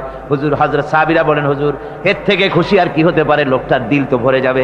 আল্লাহর নবী বলেন, ও সাহাবীরা, কোন বান্দা যদি আল্লাহর থেকে নাফরমান হয়ে যায়, নামাজ ছেড়ে দেয়, জিনা ব্যভিচার বদমাশি নাফরমানিতে যদি যখন লিপ্ত হয়ে যায়, উঠারা ব্যক্তি উট পাওয়ার জন্য যেমন পেরেশানি বোধ করে, আল্লাহ রাব্বুল আলামিন তার ওই নাফরমান বান্দার জন্য, আল্লাহ রাব্বুল আলামিন ফিরে আসার জন্য আল্লাহ রাব্বুল আলামিন চান।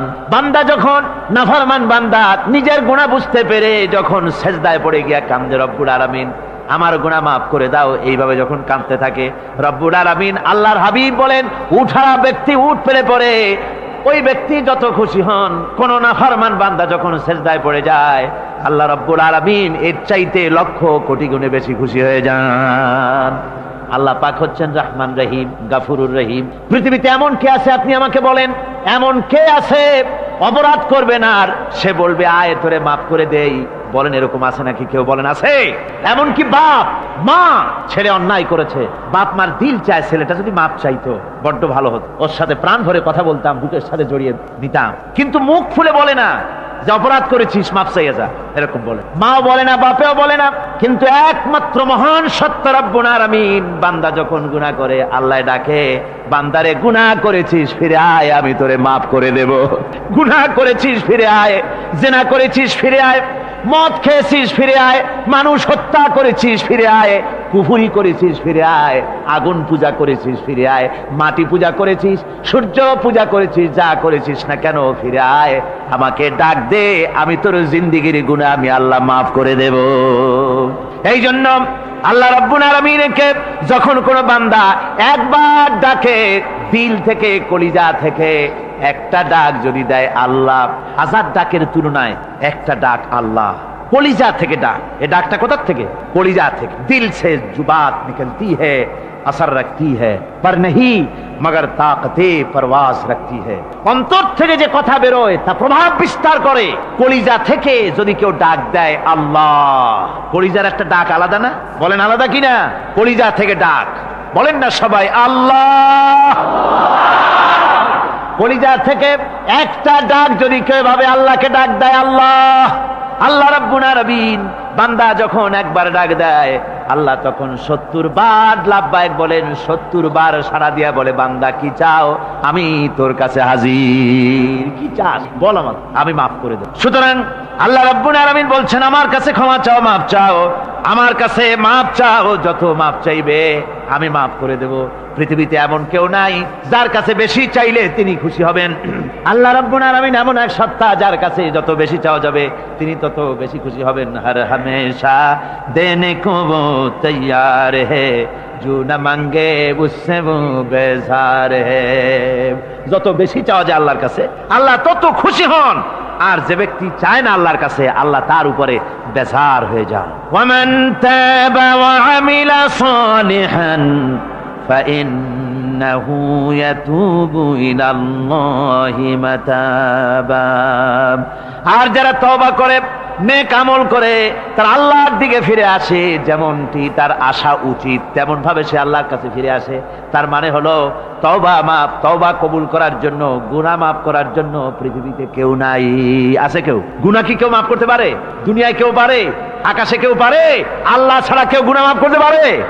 যদি মানুষ তওবা করে, রব্বুল আলামিন বলেন সে এমন ভাবে তওবা করে আল্লাহর কাছে ফিরে এসেছে যেখানেই তার আসা উচিত, এই জায়গা ছাড়া আর তার কোনো যাওয়ার জায়গা নাই।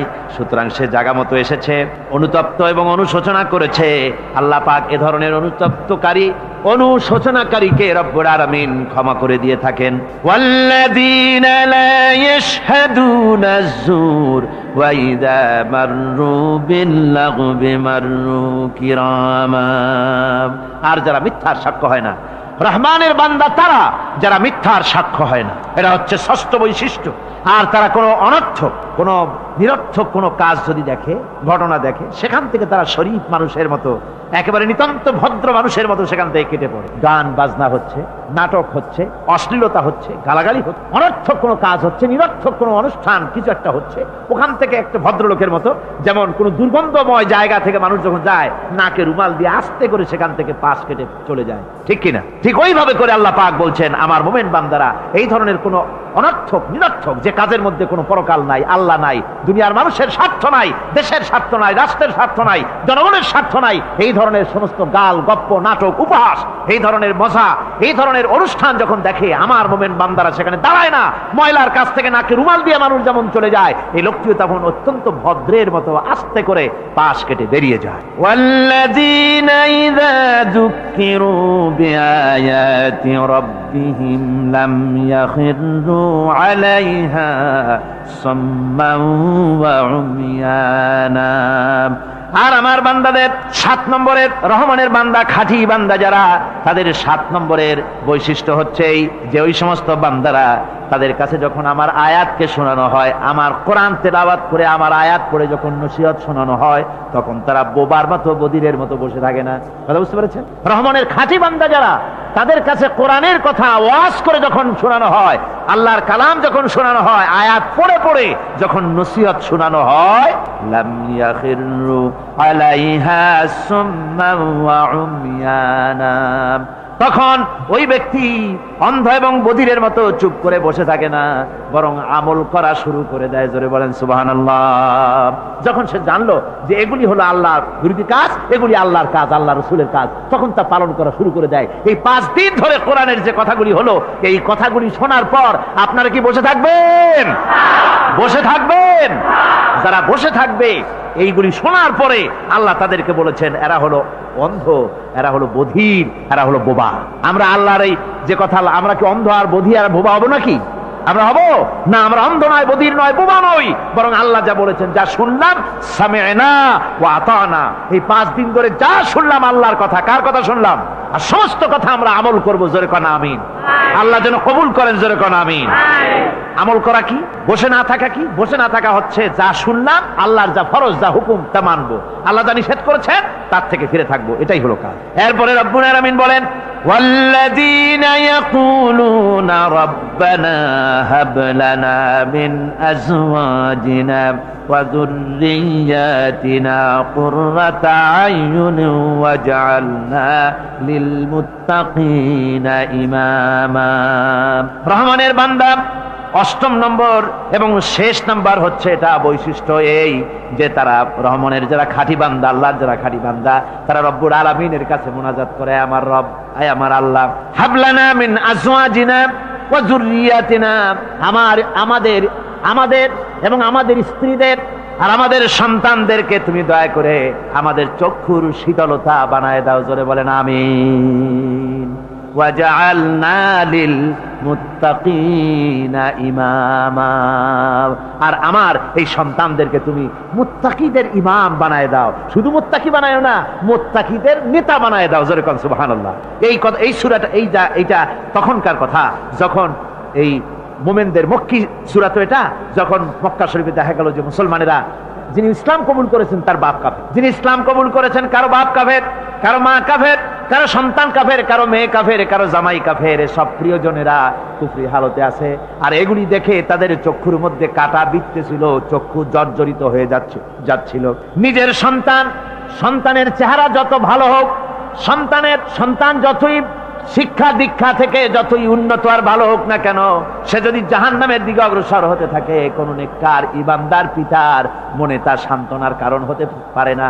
সে তখন আল্লাহর দরবারে, আল্লাহ পাক বলেন ওই মুমিন বান্দারা আমার কাছে দোয়া করে যে রব্বুল আলামিন আমার সন্তানদেরকে, আমার স্ত্রীদেরকে আমার চোখের শীতলতা বানাও, তাদের আমল আখলা কেমন বানাও, যাতে আমাদের চক্ষু ঠান্ডা হয়ে যায়। জোরে বলেন আমিন। জোরে বলেন আমিন। সন্তানদের জন্য আল্লাহর কাছে দোয়া করতে হবে।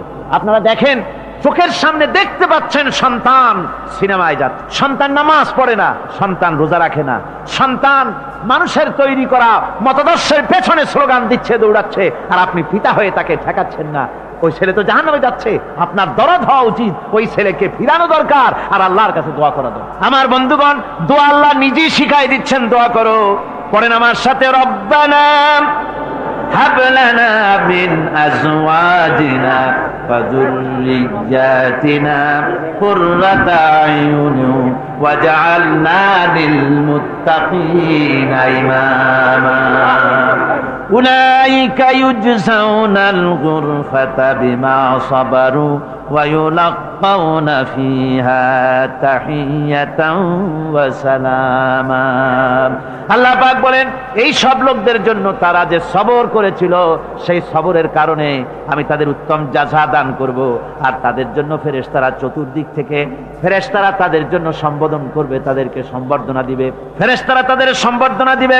ওয়াল মালাইকাতু ইয়াদখুলুনা আলাইহিম মিন কুল্লি বাবিন সালামুন আলাইকুম বিমা সাবারতুম ফানি'মা উকবাদ-দার। চতুর্দিক থেকে ফেরেশতারা আসতে থাকবে আর তারা সালাম দিতে থাকবে, তাদেরকে সম্বর্ধনা দেবে বেহেশতীদেরকে, আর বলবে তোমাদের জন্য এই পরকালের এই ঘরটাই জায়গাটা কতই না উত্তম করে আল্লাহ তৈরি করে রেখেছেন। বলেন সুবহানাল্লাহ। সালামুন আলাইকুম। আল্লাহ বলছেন উলাইকা ইউজসাউনাল গুরফাতা বিমা সাবারু। তোমরা যে সবর এখতিয়ার করেছিলে সেজন্য আজকে তোমাদের জন্য আমি এই বিরাট নিয়ামত তোমাদের জন্য রেখেছি। দিনকে চালু করতে গেলে, ইসলামী আন্দোলন করতে গেলে বিপদ আসে, আর সেই বিপদে সবর এখতিয়ার করতে হয়। কত ভয় আসে, লোভ আসে, কত কিছু আসে। এগুলিকে উপেক্ষা করে যারা ইসলামী আন্দোলনের জন্য নফসের খাহেশকে, আরামকে হারাম করে দিয়ে আন্দোলনে যারা ঝাঁপিয়ে পড়তে পারে, তাদের জন্য আল্লাহ পাক এই সমস্ত নেয়ামত রেখে দিয়েছেন। কুল মা ইয়াবাউ বিকুম রাব্বি লাউলা দুআউকুম ফাকাদ কাযযাবতুম ফাসাউফা ইয়াকুনু লিজামা। ও নবী, আপনি এদেরকে বলেন, আপনি এই লোকগুলিকে বলেন যে তোমাদের ব্যাপারে আল্লাহর কি প্রয়োজন পড়েছে যদি তোমরা আল্লাহকে নাই ডাকো, আল্লাহর কাছে যদি দোয়া না করো, যদি হাত না পাতো, আল্লাহকে যদি না ডাকো, তাহলে তোমাদের দিয়ে আল্লাহর দরকার নেই। ফাকাদ কাযযাবতুম, তোমরা তো অস্বীকার করে চলছো। ফাসাউফা ইয়াকুনু লিজামা, খুব তাড়াতাড়ি করে তোমরা বুঝতে পারবে, এমন অবস্থা, এমন আযাব আসবে যে তখন তোমাদের প্রাণ বাঁচানোই দায় হয়ে পড়বে। আমার বন্ধুগণ, একটা মানুষের সাথে মানুষের সৃষ্টি আর পাথরও সৃষ্টি, পাথরও একটা মাখলুক, মানুষও মাখলুক। পাথরের সাথে মানুষের পার্থক্য কোথায়? পাথর আল্লাহর দরবারে হাত তুলতে পারে না, আল্লাহকে ডাকতে পারে না, মোনাজাত করতে পারে না। মানুষ ডাকতে পারে, হাত তুলতে পারে, তার হাত দেওয়া আছে। মানুষ হয়ে যদি আল্লাহর দরবারে হাত তুলতে না পারলেন, চোখের পানি যদি না ফেলতে পারলেন, আল্লাহ পাক বলছেন, ও নবী বলে দেন, আপনি বলুন তোমাদের দিয়ে কি প্রয়োজন আল্লাহর?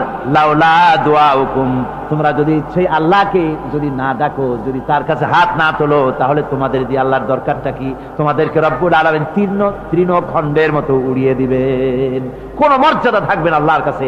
সুতরাং মর্যাদা পেতে হলে আল্লাহকে ডাকতে হবে, আল্লাহর কাছে চাইতে হবে। এভাবে করে আল্লাহ পাক তার বান্দাদেরকে নির্দেশ করছেন। আমার বন্ধুগণ, এই মোট 8টি বৈশিষ্ট্য ইসলামের আপনার মোমেন বান্দাদের জন্য, রহমানের খাঁটি বান্দাদের জন্য এই 8টি বৈশিষ্ট্য আল্লাহ পাক দান করেছেন। এই 8টি বৈশিষ্ট্য যেন আল্লাহ পাক আমাদের মধ্যে দান করে দেন। জোরে বলেন আমিন, আরো জোরে বলেন আমিন। 8টি বৈশিষ্ট্যের জন্য আল্লাহ পাক বেহেশত রেখেছেন। 8টি বেহেশত কয়টি? এই 8টি বেহেশতের দরওয়াজা আল্লাহ যেন আমাদের জন্য কিয়ামতে খুলে দেন। জোরে কোন আমিন। আমার ভাইরা, আল্লাহ রাব্বুল আলামিন এই কোরআন যে নাজিল করেছিলেন, এই কোরআন দিয়ে এই ধরনের নৈতিক গুণে গুণান্বিত একটা জনসমষ্টি তৈরি করেছিলেন আল্লাহর হাবিব জনাবে মুহাম্মদ রাসূলুল্লাহ সাল্লাল্লাহু আলাইহি ওয়াসাল্লাম। আর সেই জনসমষ্টি দিয়ে রাসূল পাক সাল্লাল্লাহু আলাইহি ওয়াসাল্লাম একটি ইসলামী কল্যাণমূলক রাষ্ট্র তৈরি করেছিলেন। রাসূলুল্লাহ কি করেছিলেন? একটা রাষ্ট্র। এই যা বললাম, এই 5 দিন ধরে যা বললাম, এই সব গুণাবলী দিয়ে, এই সব বৈশিষ্ট্য দিয়ে রাসূলুল্লাহ একটা জনগোষ্ঠী তৈরি করেছিলেন। সেই জনগোষ্ঠী নিয়ে মক্কি জিন্দেগি থেকে রাসূলুল্লাহ মদিনায় আসলেন। আর মদিনায় এসে রাসূলুল্লাহ এখন রাষ্ট্রপ্রধান হয়ে গেলেন। কি হয়ে গেলেন? রাষ্ট্রপ্রধান, প্রেসিডেন্ট হয়ে গেলেন। রাসূলুল্লাহ আজকে প্রেসিডেন্ট, রাষ্ট্র হলো। আর কোরআন দিলেন সংবিধান হিসাবে, শাসনতন্ত্র হিসাবে।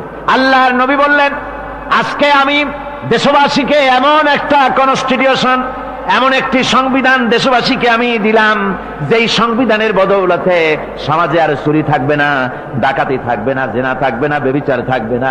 এর বদৌলতে মানুষ এখন দরজা খুলে ঘুমাতে পারবে, আর কোনো অশান্তি থাকবে না, চুরি হবে না, ডাকাতি হবে না, নারী ধর্ষণ হবে না, হত্যা হবে না, আরামের জমিন হয়ে যাবে, আর মানুষ শান্তিতে বসবাস করতে পারবে। হুজুর বললেন, খায়রুল কুরুনি কারনি, সর্বশ্রেষ্ঠ যুগ হচ্ছে আমার যুগ। আমার বন্ধুগণ, কোরআনের সমাজই ছিল পৃথিবীর সর্বশ্রেষ্ঠ সমাজ। সেই সমাজ ব্যবস্থাকে আমরা ভুলে গিয়েছি। আজকে সমাজতন্ত্র ব্যর্থ হলো কেন? কমিউনিজম ব্যর্থ হলো কেন? ব্যর্থ হওয়ার একমাত্র কারণ হলো তারা মানুষকে খেতে দিতে পারে নাই, পড়তে দিতে পারে নাই। পুঁজিবাদও ব্যর্থ, সমাজতন্ত্র ব্যর্থ।